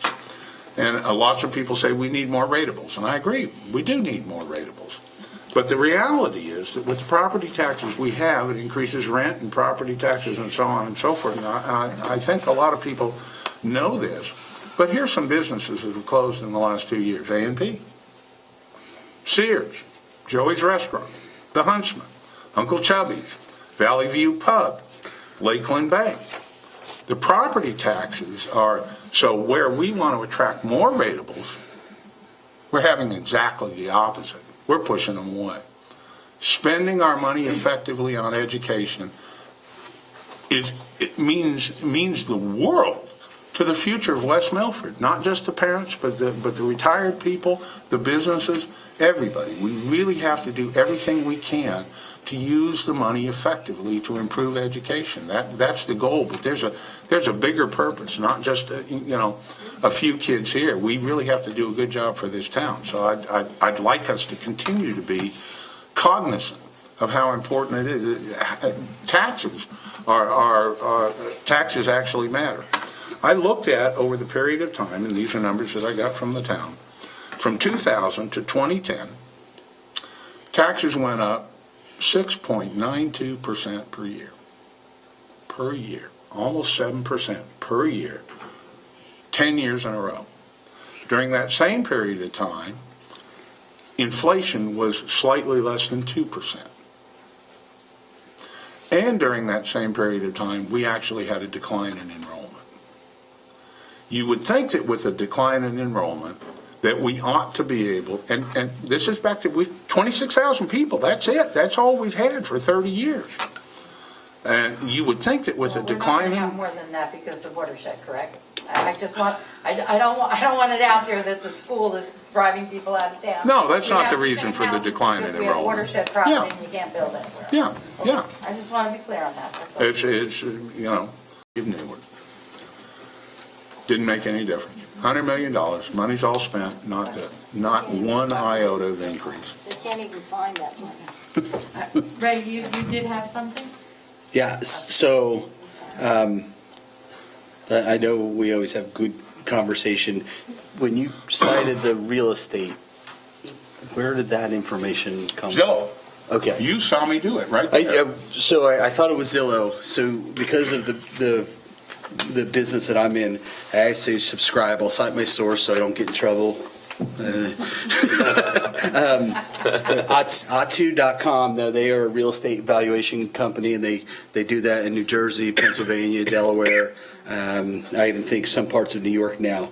For West Milford Township, the month supply so far through this year, so the quarter is 4.5 month supply, not 7.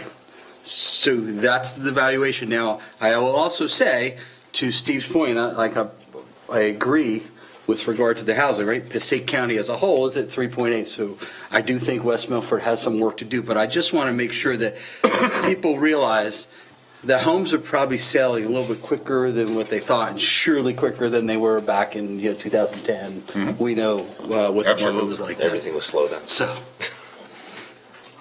And I'll be happy to share it with you. No, it's great. It's great stuff. Our kindergarten enrollment, we're projecting an increase this year from the last couple of years. So we're at 199 now. That's fantastic. Last few years, we've been in the 180. Your speaker went off. Company is called Atu. Just to clarify what Mr. Guarino was saying, our kindergarten enrollment this year is trending upward.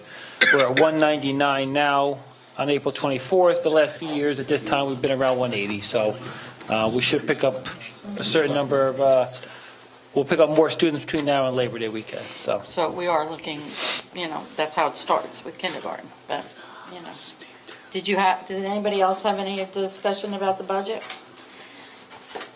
All right, Mr. Huber. Okay, this ought to go quick. Good. Question for Barbara. Didn't we put in the fence for the Marshall Hill field last year? I believe that we did do something, but something else has to be replaced. What was it, Chris? What was the question? Marshall Hill Field. Remember, we did some work on it before you got here? The outfield fence was already replaced. This is, in this year's budget, is for the fencing down the first and third baseline and a new backstop. So it's the lower field? The field behind Marshall Hill. Right, well, in the budget it says repair, replace fence at upper field. It's the only field at Marshall Hill. Okay, so that's still accurate? Correct. Okay. The other question I have, and it's on the same page, operations 2 and 3, pages 2 and 3. There's a line item that says field turf maintenance and lighting repair, $6,500. And then there's another line item that says relamp turf field lights, $66.75, which sounds an awful lot like the same thing. One is for the company to come out. They do the grooming of the field. They replace the rubber pellets. And the other is for the lighting. One is for turf maintenance, one is for lighting at the turf field, to relamp all of the exterior lights. Now, I thought that was going to be in the LGEA, the lights. We Am I wrong, Will? that report back yet. No, that would be an ESIP. Right. A follow-up. Right, Yeah, that's the ESIP. what I meant, yeah. All right, so should that stay in? But understand that you still need to fund these things. You're going to save your money on the energy savings, but you have to come up with some money. And once the report comes back from the LGEA, if we find that it's more beneficial, these things are not going to happen tomorrow. It's our hope that we'll have that report before we have to do any of these projects. So if we find that it's a cost saving, then those projects won't get done. That money drops into fund balance next year. Or you're going to have money to do these things in case they don't fit into an ESIP, because there's constrictions on what's going to fit into it and what's not. We looked into whether the roof at Maple Road is going to fit into it. There's a possibility, but we don't know 100%, but there might be other alternatives that we can use to be to get some cost savings. And we're looking into all those things, but if those opportunities come up, then at least we'll have the money to be able to proceed. Terry? Mrs. Van Dyke, as a point of order, I would like to call the question. Okay, we'll call the question. End of discussion. This is for the budget now. We have no amendment on the table, correct? This is the budget This now. is just the motion. There's nothing. Number one. Number one. Mrs. Francisco, please call a roll call. Mrs. Dwyer? Yes. Mr. Seidowitz? No. Mr. Huber? No. Mr. Drew? No. Mr. Guarino? Yes. Mr. Bailey? Yes. Mrs. Fritz? Yes. Mrs. Van Dyke? Yes. I'd like to move items 2 through 13 under budget and finance, please.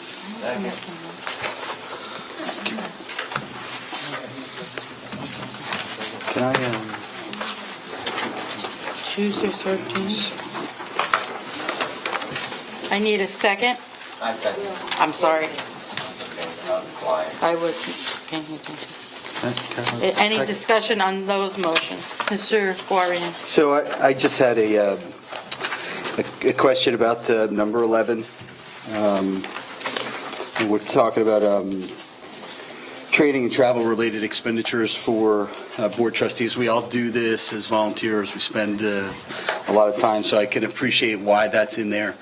But I also know that teachers, I think they get $200 to outfit their classroom over the course of the year. And I also know, not from the district, right? Not from the district, get anything from the, and I also know that there are many teachers in the district that spend 3, 4, 5 times that over the course of the year, out of their own pocket to help the children in their classroom because they feel it's the right thing to do.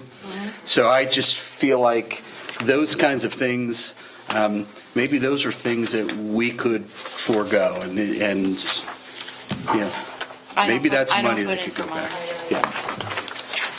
And I know I've talked to some others. That's everybody's prerogative. Any other discussions on the motions? Mr. Huber? All right, first, I'd like to thank Thomas Francisco and Associates for donation of the photography lighting for our high school TV, science, photography, and theater programs. Thank you very much to them. And I have a couple. School on lockdown immediately if they sense a threat. Moreover, the technology is used also by the police department. So if a teacher sees a threat, he or she can place the school on lockdown, and everybody in the school immediately goes on lockdown, and a message is sent simultaneously to the local police department, so they respond. So it really shaves a lot of response time off of the traditional method of putting the school on lockdown, where a staff member would call the office, the principal would get on the PA system. So this really cuts into that a little bit. So the amount is not to exceed $20,000. It's a fee per staff member. So when we get our official head count for next year, it most likely will come in under $20,000, and this is something that we will use starting September. Number 6, there's a almost $15,000 architectural fee with regard to the bleachers. Is that a Department of Education requirement? Because I thought those came in, pre-designed. Whenever you do any kind of change to any of your buildings and facilities, you have to send plans down to the Department of Education, and you have to have a licensed architect do that because they have to be created by The manufacturer doesn't provide the plans? It is a Department of Ed requirement. When you're talking about modulated buildings and prefab buildings, there's a special set of requirements that need to be fulfilled when you set the plans down to the state. So it does require drawings and utility information and that kind of thing that it would have to be site-specific. It wouldn't just be in a package from the manufacturer. It is required. Okay. Any other discussion? Roll call, Mrs. Francisco? Dwyer? Yes.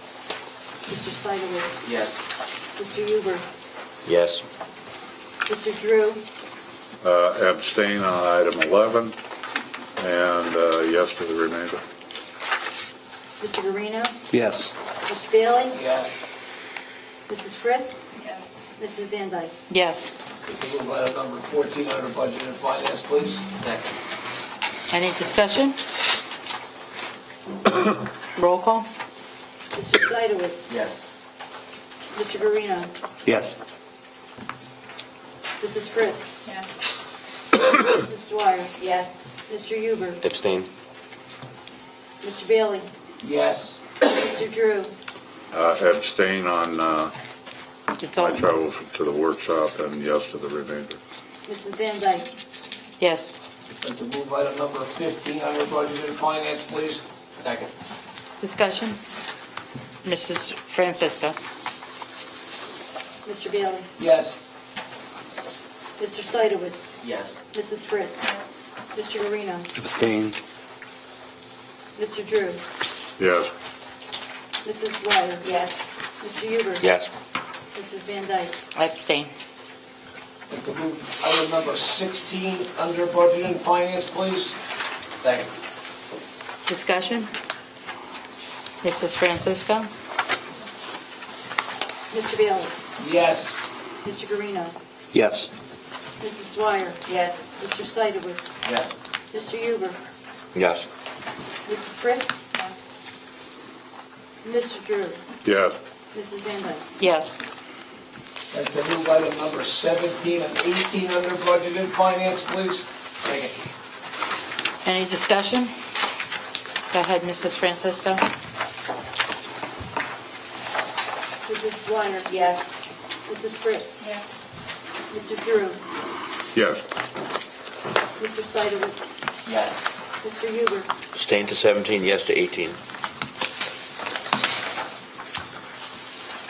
Mr. Guarino? Yes. Mr. Bailey? Yes. Mrs. Novak? Yes.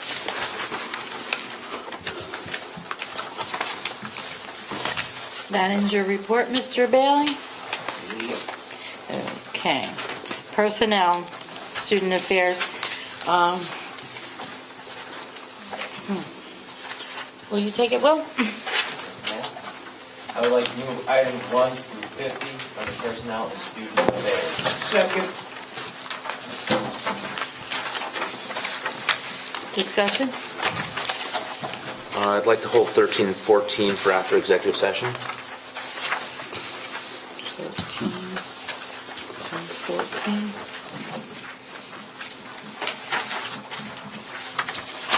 And amongst these, we're pretty much renewing everybody in the district.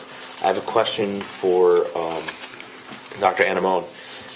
By voting on these, are we in fact giving anyone tenure? It shows in And that. if so, who? It's on the attachment, there's a little asterisk There's next a to the asterisk person. next to If you look at the yellow sheet, On the it yellow shows sheet. what Okay. ones are receiving 10. So I've had a plus, I think the antenna. That was in your packet. Okay, I did not realize that, yeah. If there's an asterisk there, getting tenure. It was in the This Congress, the budget.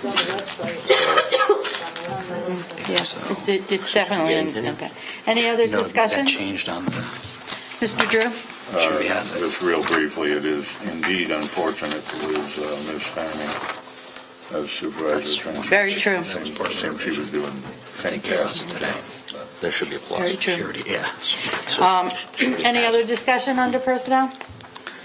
There are a number of employees on here that are retiring. Oh, yeah, I'm sorry. Many people who I have to say have been friends and known throughout the years, and I just wish them all well. I know that we will get to see them at our regular retirement ceremony, but the district is definitely losing a lot of very good teachers, and I wish them well because they're going to be retiring, but we definitely will be missing many, many people on this list, so. Okay. Yeah, I'm sorry, also like to hold, we got quite a list here on one motion, so I'd also like to hold number 45 for after executive session. Just looking for information on these things. Yeah, that's the one. Okay.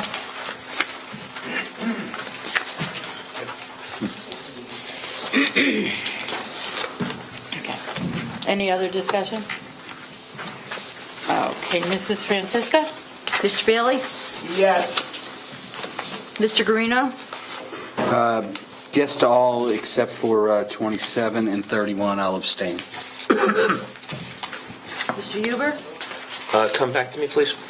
Mr. Seidowitz? Yes. Mr. Drew? Yes. Mrs. Dwyer? I have to go back and check my, there's so much here. It is a big one. Oh, my goodness. Does somebody agree with me? Fritz? Mrs. Van Dyke? I was good. Yes to every motion, except I will abstain on 27, 30, 31, 39, 43, and 49. Because it's all it shows employee ID number.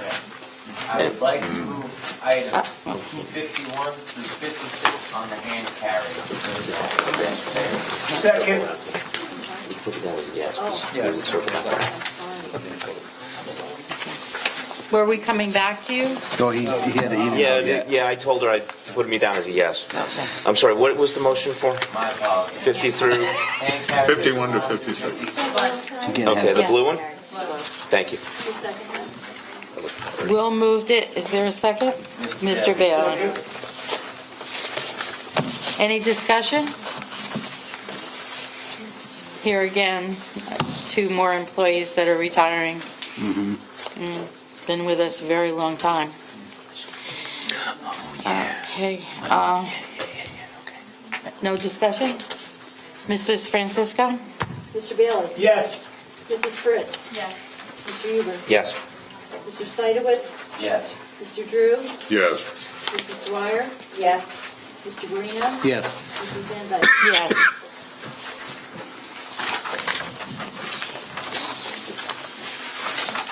Okay, Should I move any of the personnel, or should we wait after executive? both. We did the personnel. Yeah, we just did it. Those We just did other it. are for after Congratulations. we come out of executive session.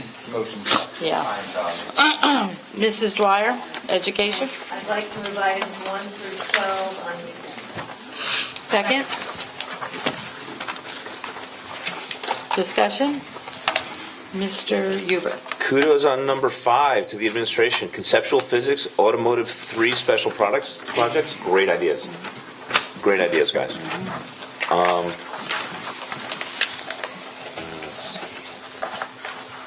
And I think you explained my other question earlier. Thank you. Any other discussion? Mrs. Francisco, roll call? Mrs. Dwyer? Yes. Mr. Guarino? Yes. Mr. Huber? Yes. Mrs. Fritz? Mr. Seidowitz? Yes. Mr. Bailey? Yes. Mr. Drew? Yes. Mrs. Van Dyke? Yes.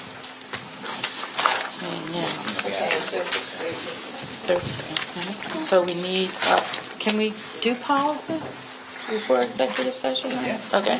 Mr. Guarino, So, policy? yeah, I'd like to make the motion to approve 1 and 2 with regard to policy.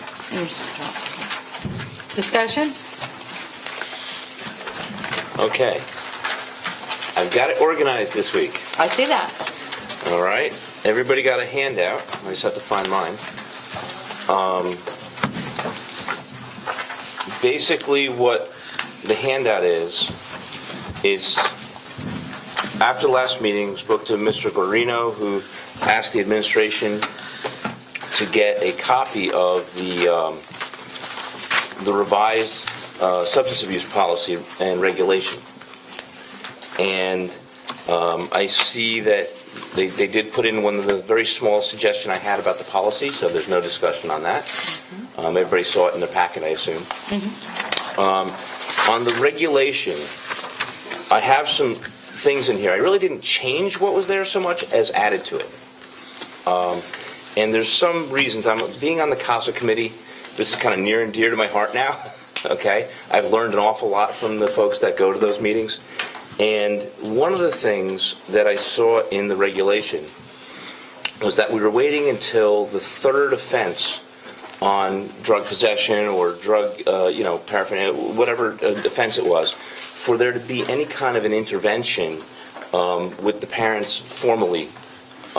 So what I did is I felt that if a kid's getting caught, even on the first offense, the chances are he's been using drugs, or she, for numerous times, okay, in order to get caught. They don't get caught on the first try, okay?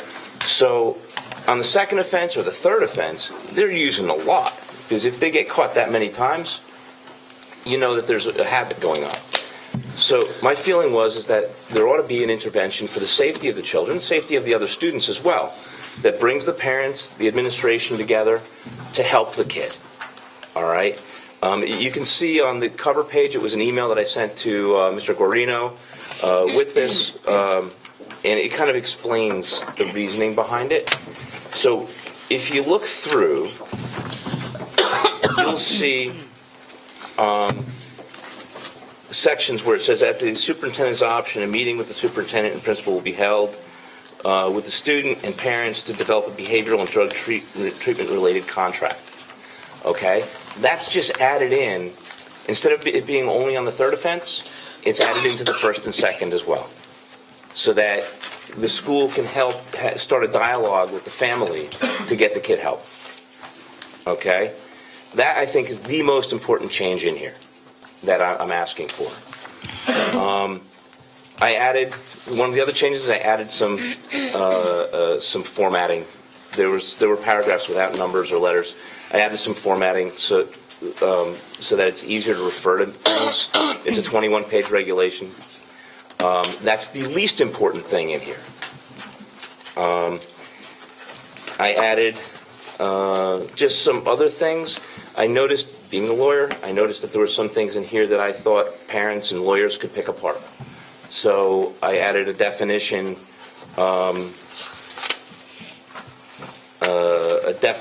for parent reentry conference, which I basically took from later on in the regulation.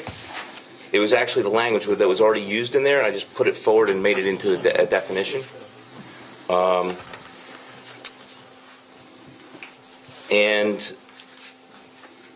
I added in the beginning some clarifications. If you look on page 2, number 7, you'll see some clarifications. I felt that it was a little vague on some things that, again, parents could pick apart and not, the idea is for these policies to be something that a parent can look up and say, I understand what the obligations are. So I clarified that language a bit. You guys can see that.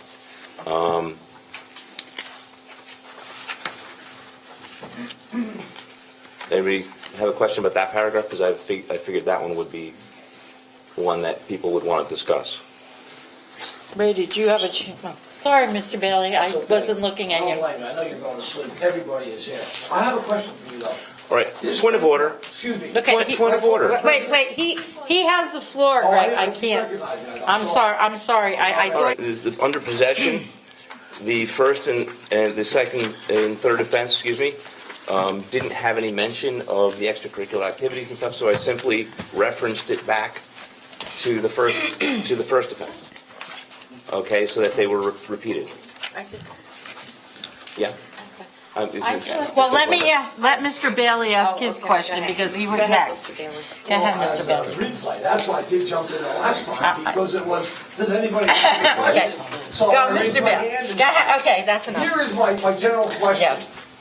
Are we not voting on a second reading on this policy? Yes, it is a second reading. So then therefore, how in the heck could any normal board member process all these revisions to a second reading?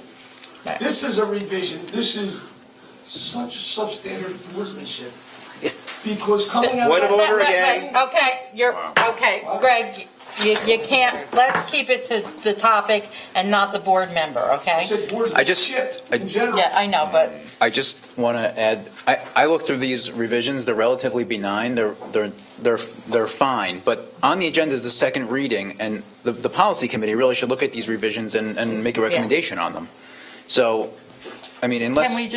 can we table? We could always, well, we don't, either you don't have the table, you could approve the I revised actually had regulation. something that I might suggest. Let Joe finish, I was going to say, okay? you could approve the revised regulation on the agenda, and we could always go back with the policy committee and make these changes if they... The policy committee reviewed these in April. These changes? Well, we looked at them, we made an adjustment, a slight adjustment to the policy, and the policy committee did not want to amend the regulation. Okay, well, then that's what the policy committee is for.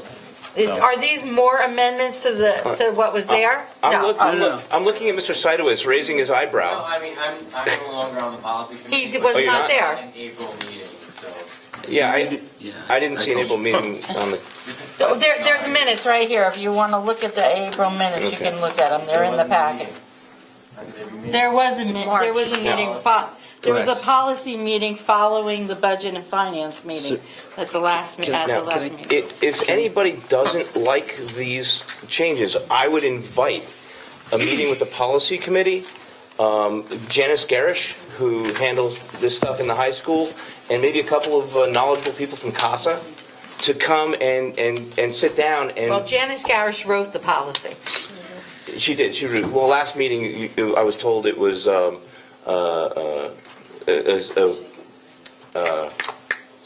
revision by the company that we use. Well, she took that and she took that and worked on it, and Right. she's the one who put all the hours into the policy. I understand. And she did a great job. Yes. And I looked at it and I saw some things that, like I said, could be picked apart.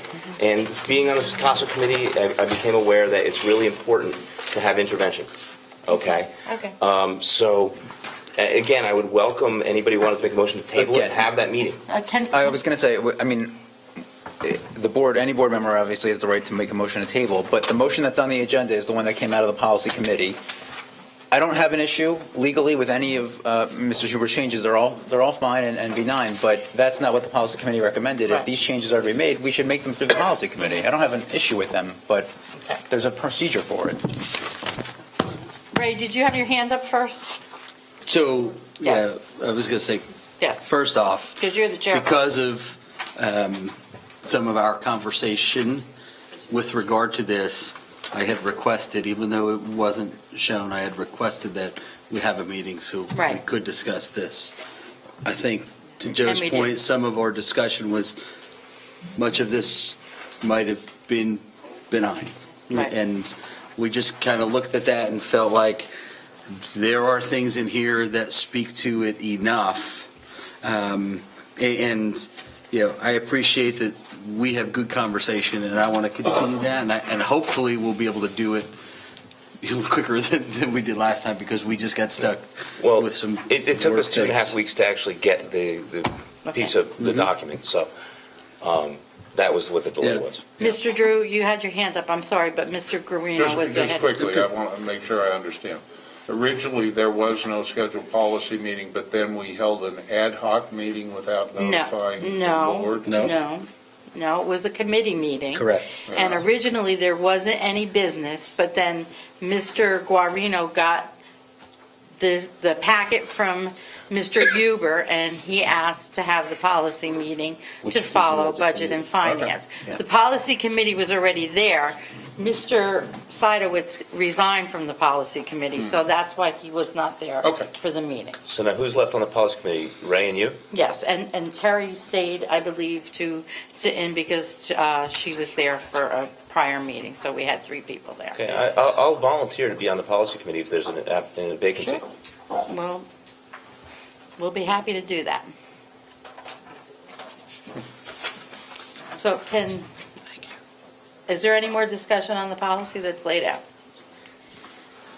Okay, Mrs. Francisco, roll call. I got it. Mr. Huber, Yes. Mrs. Dwyer, Yes. Mr. Seidowitz, Yes. Mr. Drew, Yes. Mr. Guarino, Yes. Mrs. Fritz, Mr. Bailey, Yes. Mrs. Van Dyke. Yes. Okay, so now we need a motion for executive session. We could do the committees? Okay. Okay, good. Great. Okay, committees. Mr. Guarino, Parks and Rec. So with Parks and Rec, we did not have a meeting last week. We postponed that because of council business, and we will be excited and happy to meet our new recreation director this coming Thursday. So we just missed it by a couple days, so we might have 2 reports for you next meeting. A new rec director. Good time for Parks and Rec. His name, for those of you that don't know, is John Boley. It's Voli. This is, Safety Committee, I think, is going to meet in May, right? Is that? Yeah, I think that's what Mark had sent an email. So there was no meeting for the month of April. Superintendent's Roundtable. I was not here in Mrs. Van Dyke was. The meeting, it was,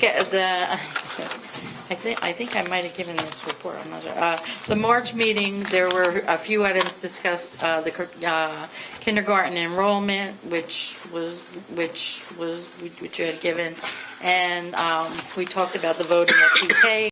One on funding at Mountain Lakes High School. You know, I could tell you in just a second. I'm going. Oh, you said you're going. Yes.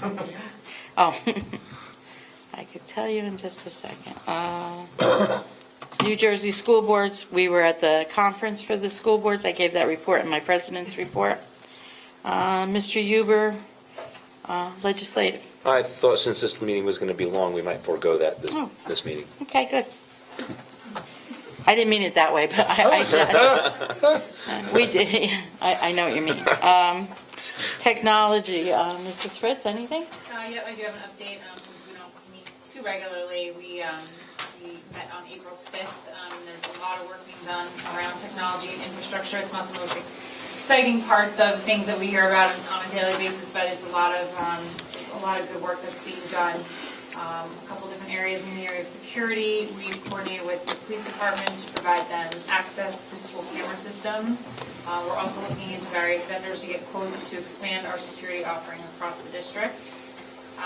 E-rate was another program that we discussed. E-rate is a federal program that subsidizes telecommunications and provides discounts to help schools and libraries in the U.S. obtain affordable telecommunications and internet access. We have used E-rate to bid on upgrades to our network. There's two different categories of funding with E-rate. Category 1 funding is uncapped, and upon approval, we get a 50% rebate. We're using this funding for our data circuit, which is the 2 internet lines we have coming into the district, and our fiber, which is the communication lines between the schools. The Category 2 funding is capped and based per school, which means that we get 50% of the set amount per school as a rebate. We're using this funding for our edge switches, which are the devices at the ends of the lines that connect the schools together. General technology, we're looking at instituting a 10 gigabyte connection between the 2 sites at the high school in Marshall Hill, which is an increase over the 1 gigabyte that we currently have. Looking at servers installed at each location that will provide redundancy and accessibility, which creates a more resilient network. And we're also investigating 2 different options for the server upgrade, and we'll present those at a later date. Decisions on VoIP, voice over IP, are pending the finalization of some of these other infrastructure changes, and we're also researching and working towards future-ready certification. Most of the items that are mentioned here have been included in the budget, unless they're part of a phased solution that will be implemented over a multi-year plan. Wow, Wow. that was a lot. Yeah, I'm learning all kinds of concerns. Mrs. O'Brien isn't here for the Education Foundation. The Township and Board of Ed liaison. So, the singular focus has been Paradise Knoll as a voting location, and they might want to extend the title of this because I've reached out to the county, so Township, Board of Ed, County, and every other committee. So realistically, Oak Ridge and Newfoundland don't have many public offerings in terms of changing a voting location. I spoke to Ken Heerman, who is the superintendent of elections for Passaic County, and he explained to me why Company 2 Firehouse was not a good location. Back and forth in my brain. Whatever. So back and forth in my brain, I was trying to think of creative ways, so I reached out again to Mr. Heerman, and he quickly shot down my creativity by saying that Company 2 really can't be retrofitted to be a voting location. So with all that in mind, my suggestion is that maybe school closings occur in the beginning of the week as opposed to the ending of the week for November, and possibly using a snow day for the June primaries. They don't have a snow day. Regarding another county function, they have to pick up those voting booths. And typically they do run into the problem of trying to get the voting booth, and schools are closed on the days that they try to pick them up. Interesting enough. So perhaps we can entertain a difference in school closings, but also I think it's fair to say that we should send out as a district a notice to those Paradise Knoll parents, maybe with a statement from Mr. Heerman stating why certain locations wouldn't be usable, and also that have been sought out and had the same security concerns that said that they wouldn't want to be a voting location. Is it like they can't give a waiver, though, for that particular? For accompanying to firehouse? Well, a lot of it, most of it, has to do with the accessibility of the building. So you have a long distance between the parking lot and the front door, and also it's on an incline. So there's no real ability for somebody with a wheelchair to have an accommodation made. Even if you retrofitted the building to create a new landing to which they go through, you're not going to be able to accommodate it because of how the building is located on the hill. And also, in terms of parking, Mr. Heerman had mentioned that if you park down the hill, you're walking a great distance up, and there's only 2 handicapped parking spots in the parking lot. So I think we're running into a wall, and until a new public facility, which is one that Mr. Heerman also suggested, is pretty much the only type of building that they would consider switching to, because a business has to close down for the entirety of the day of an election, and has to accommodate for having the polling stations before and after the election. So with all the difficulties, I mean, maybe we can entertain those latter options and send out a notice. If you advise me to reach out to Mr. Heerman again for maybe... Maybe he could send us a written statement about I it. think that would be best. Now, is he saying access to the building, the room, or is he saying access to the building, the bays, where you could pull the trucks out and be able to put voting booths there, like a number of communities do? He had a more detailed explanation about where the booths would need to be. Now, the booths need to essentially be stored where they're going to be set up. As per the bays, I mean, you still run into ADA accessibility because you only have 2 spots to park. But they have a whole side street. Yeah, I was going to say, I know what you're saying about the hill. I would totally wave my wand at this point, because this is... I mean, as a Oak Ridge, Newfoundland resident, and knowing and being at that firehouse many times, there's also, and I've seen this for parties there, people also park along the chances as they are. Well, thank you for all your hard work, Will. It's not done yet. What about if we look at the calendar for next year and close the schools on election day, make the Wednesday a professional day, and then Thursday and Friday you can't, I mean, it's contractual, the teachers' convention, but if you close the schools, have a professional day, and then the kids are off, I think that solves the problem. And everybody can go to Disney World if they want for those 4 days.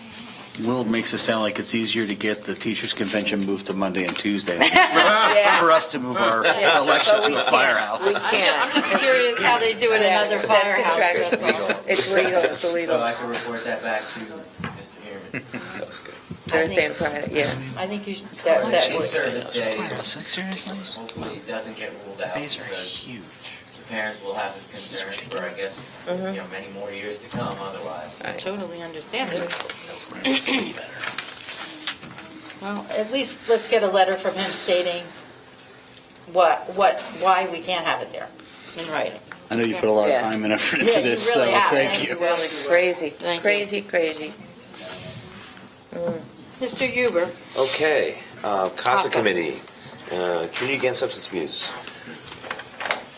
I'm going to go through some dates again. But first I want to talk about the CASA sponsored, along with Highlands Family Success Center, a youth mental health first aid course, which got rave reviews. This is a course that basically it was an all-day course that taught how to recognize and what to do if you recognize mental health issues in teens. All right. It was, from the description, it's something that I would really encourage the administration to look into. It's very inexpensive. I think it was $15 a head. it could be something that would be really great for our staff to supplement their current knowledge. And it would also address some of the concerns that came up tonight under the public section. So I mean, I know in this budget we don't have social workers in there. So this is something that might be, a small step in the right direction. So I'm just saying, maybe get together with Rebecca Stump, the director of CASA, and talk to her, and maybe the course director, the instructor, about it. That would be something worth doing. Maybe you could send the information on to Dan. Certainly. Everybody, a lot of people in the public want to know about the middle school semi-formal.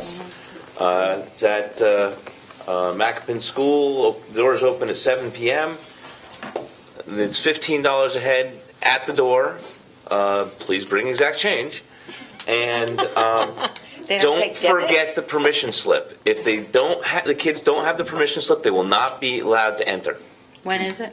That is April 27th. Okay? Friday. That's Friday. This Friday, right. On Monday, the 30th, is Hidden in Plain Sight. This is for parents. This is a program that teaches parents where drugs and paraphernalia and things like that might be hidden in any particular average home. And I believe they even set up kind of a room so that you could experience what they're talking about. What time is that? 7 p.m., West Milford High School cafeteria. It's from all reports, I haven't managed to make it there yet because the last one was like 2 or 3 years ago. But from all reports, this is a really good program. I think it goes only from 7 to around 8:30 or so. So it's not even a very long one.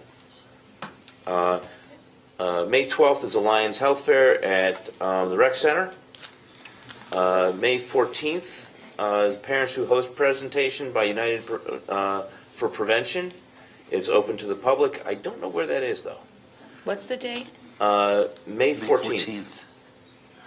May 19th is a community awareness dinner where there will be a speaker. It's hosted, and it's going to be at the Journey Church. And I'd recommend board members to go to that because the speaker is usually very insightful, and you get some really good information. And last thing for tonight is there's a Narcan training on June 13th. It's a Wednesday from 6 to 8 p.m. at the library. And I believe I've seen something along the lines where the state is talking about legislation where the school staff might be required to do that anyway. Right. So anybody who wants to get ahead of that wouldn't be a bad thing. It's free. So, and that's all of my report today. Thank you. I guess we should do old business. Yeah. Okay, old business, we have Hillcrest there. Were we going to discuss something else? I just wanted to let the board know that we have to discuss what the next steps are. So the board needs to think about whether or not they want to now try to market it to sell the building, or whether they have other suggestions. And I'm not sure if it has any legal issues so it should be discussed in closed session. Well, also, it's a real estate matter, so it's an executive session anyway. Okay. Any other questions about it? Oh, no. Okay. The LGEA walkthrough, I think we've kind of touched upon it a few times. It has been completed. We're just waiting for the final report. I think that Chris did a great job of explaining things, and I think it helped him also identify some areas that he wants to address in the future. I think that it'll be interesting when we finally get the report and see what things that we can do and what the cost of accomplishing those things is going to be, as opposed to what the savings they anticipate is going to be, and whether it's actually going to be or whether it's not. So that's something to look forward to over the next couple of months. We'll be able to put this to rest and see what direction we're going to go in. Old business, anything else? Yep. Mr. Huber? 2 things I'd like to add to old business to stay on the agenda until we have an answer on them. is, one, is we made the written request to the council with regard to the vaping issues. I'd like to have that on here for the council, if the council decides to do anything. They were going to discuss it. I did get an email, Okay. and they were going to discuss it at the next meeting. Great, thank you. Your mic's not working. When you hit it, You it have to works. beat it. The second thing is we also voted to make a request with regard to the township for safety. I think that, is there any other old business? New business? Move to close old business. Oh. Second. All those in favor? Aye. Any new business? Will? I have little slips of paper because I didn't want to print out 12 sheets of 3 lines, so excuse me while I do so. All right, I'm going to call your number, and the winner gets a prize at the end. Just kidding. Thanks for saving.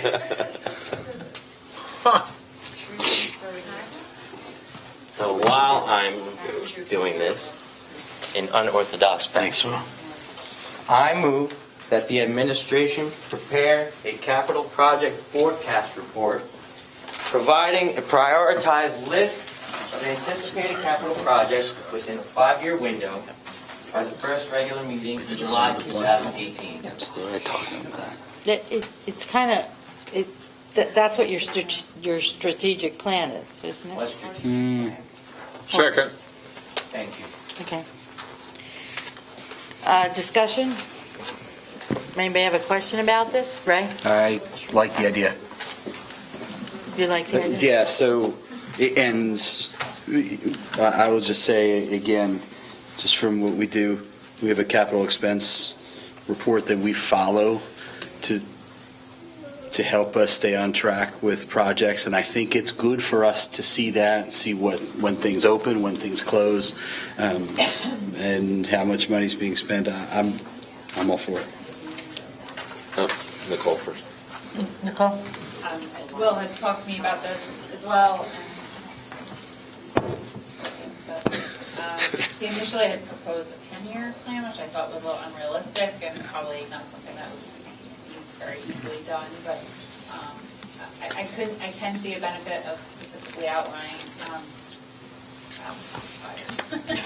laying out a plan specifically around the capital projects. I think this just has to be at a very high level. I think it's very critical that we're not getting into the minutia of things, but kind of looking ahead, it does lend itself to bonding and some of these other things that we can think about them longer term.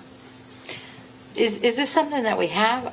Because I feel like We have the long-range facility plan, but every time we do a capital project, it gets amended.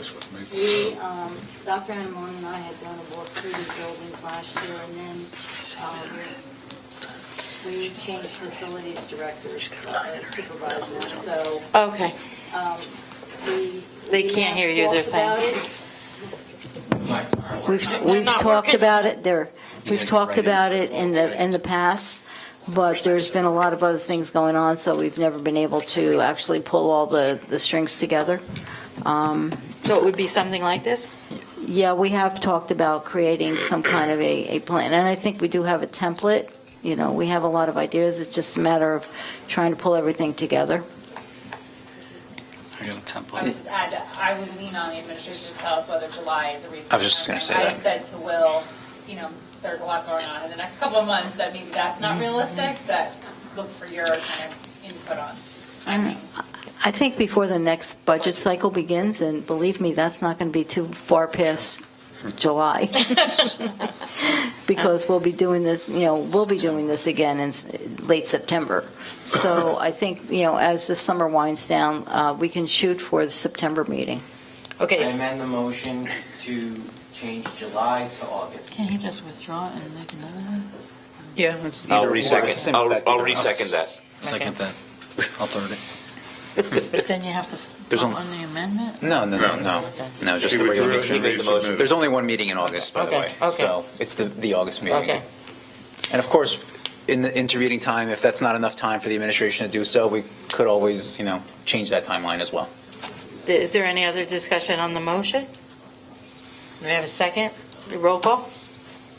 Mr. Bailey? Yes. Mr. Seidowitz? Yes. Mr. Drew? Yes. Mrs. Dwyer? Yes. Mrs. Fritz? Yes. Mr. Guarino? Yes. Mr. Huber? Yes. Mrs. Van Dyke? Yes. Point of order. Yes? A vote from somewhere other than the dais actually doesn't count.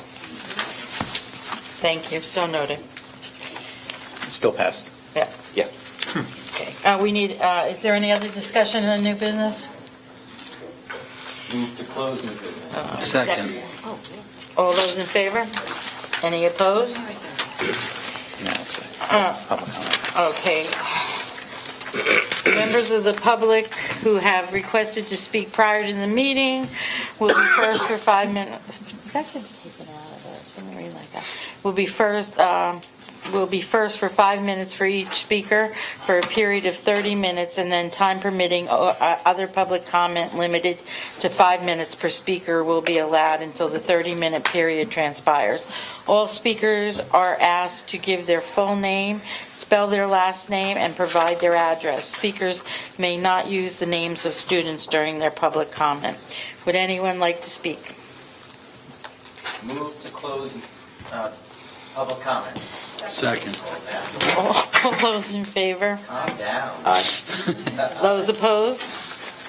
Okay, now we need a motion to go into executive session. I move that at 10:27 p.m., we go into executive session for the purpose of discussing personnel, appointments, resignations, current litigation matters, special education matters, Add real estate. HIVs, and matters of attorney-client privilege. And real estate. And real estate. Real estate. Second. Second.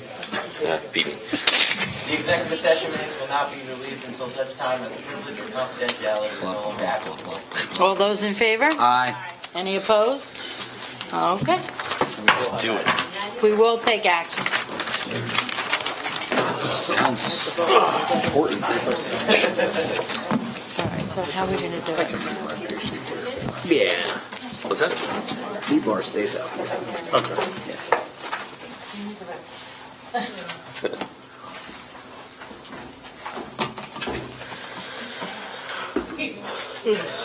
I'd like to reopen the meeting. Sorry, Barbara. Can you do a roll call? Sure. Excuse me. Mr. Bailey? Here. Here. Just say here. Absent, not here. Mr. Seidowitz? Mr. Drew? Here. Mrs. Dwyer? Here. Mr. Guarino? Here. Mrs. Fritz? Mr. Huber? Here. Mrs. Van Dyke? Here. Gotcha. Okay, so we're going to go me into back. personnel, so we'll go back For my funny to- comment. Will. I would like to move items 13, 14, and 45 under personnel and student affairs. Any discussion? Okay, Mrs. Francisco. Mr. Bailey? Yes. Mr. Seidowitz? Yes. Mr. Drew? Here. Right? No, it's not, yes. What the law says, I gotta be sitting in my place. No president is a... Oh, I'm sorry, Yes. yes, yes, yes. Mrs. Dwyer? Yes. Mrs. Punchy. Fritz? Yes. Mr. Guarino? Yes. Mr. Huber? Yes. Mrs. Van Dyke? Yes on 13 and 14, and I abstain on 45. That ends that. Now we're going to Hips. item number 13 under education. Barry? Okay, move to accept the recommendation of the superintendent on the following heads. 2018 E17 unsubstantiated, 2018 H13 substantiated, 2018 E18 unsubstantiated, 2018 E19 unsubstantiated, 2018 M2 unsubstantiated, 2018 M3 substantiated, and 2018 H14 substantiated. Second. Discussion? Mrs. Francisco, please. Mrs. Dwyer? Yes. Mr. Guarino? Yes. Mr. Huber? Yes. Mrs. Fritz? Mr. Seidowitz? Yes. Mr. Bailey? Mr. Drew? Yes. Mrs. Van Dyke? Yes. need a motion to. You here? Are you here? Second. All those in favor? Aye. Any opposed? Good night. Good night. Good night. I'm just thinking about other things. Yeah. I blew it. Here. Here, President.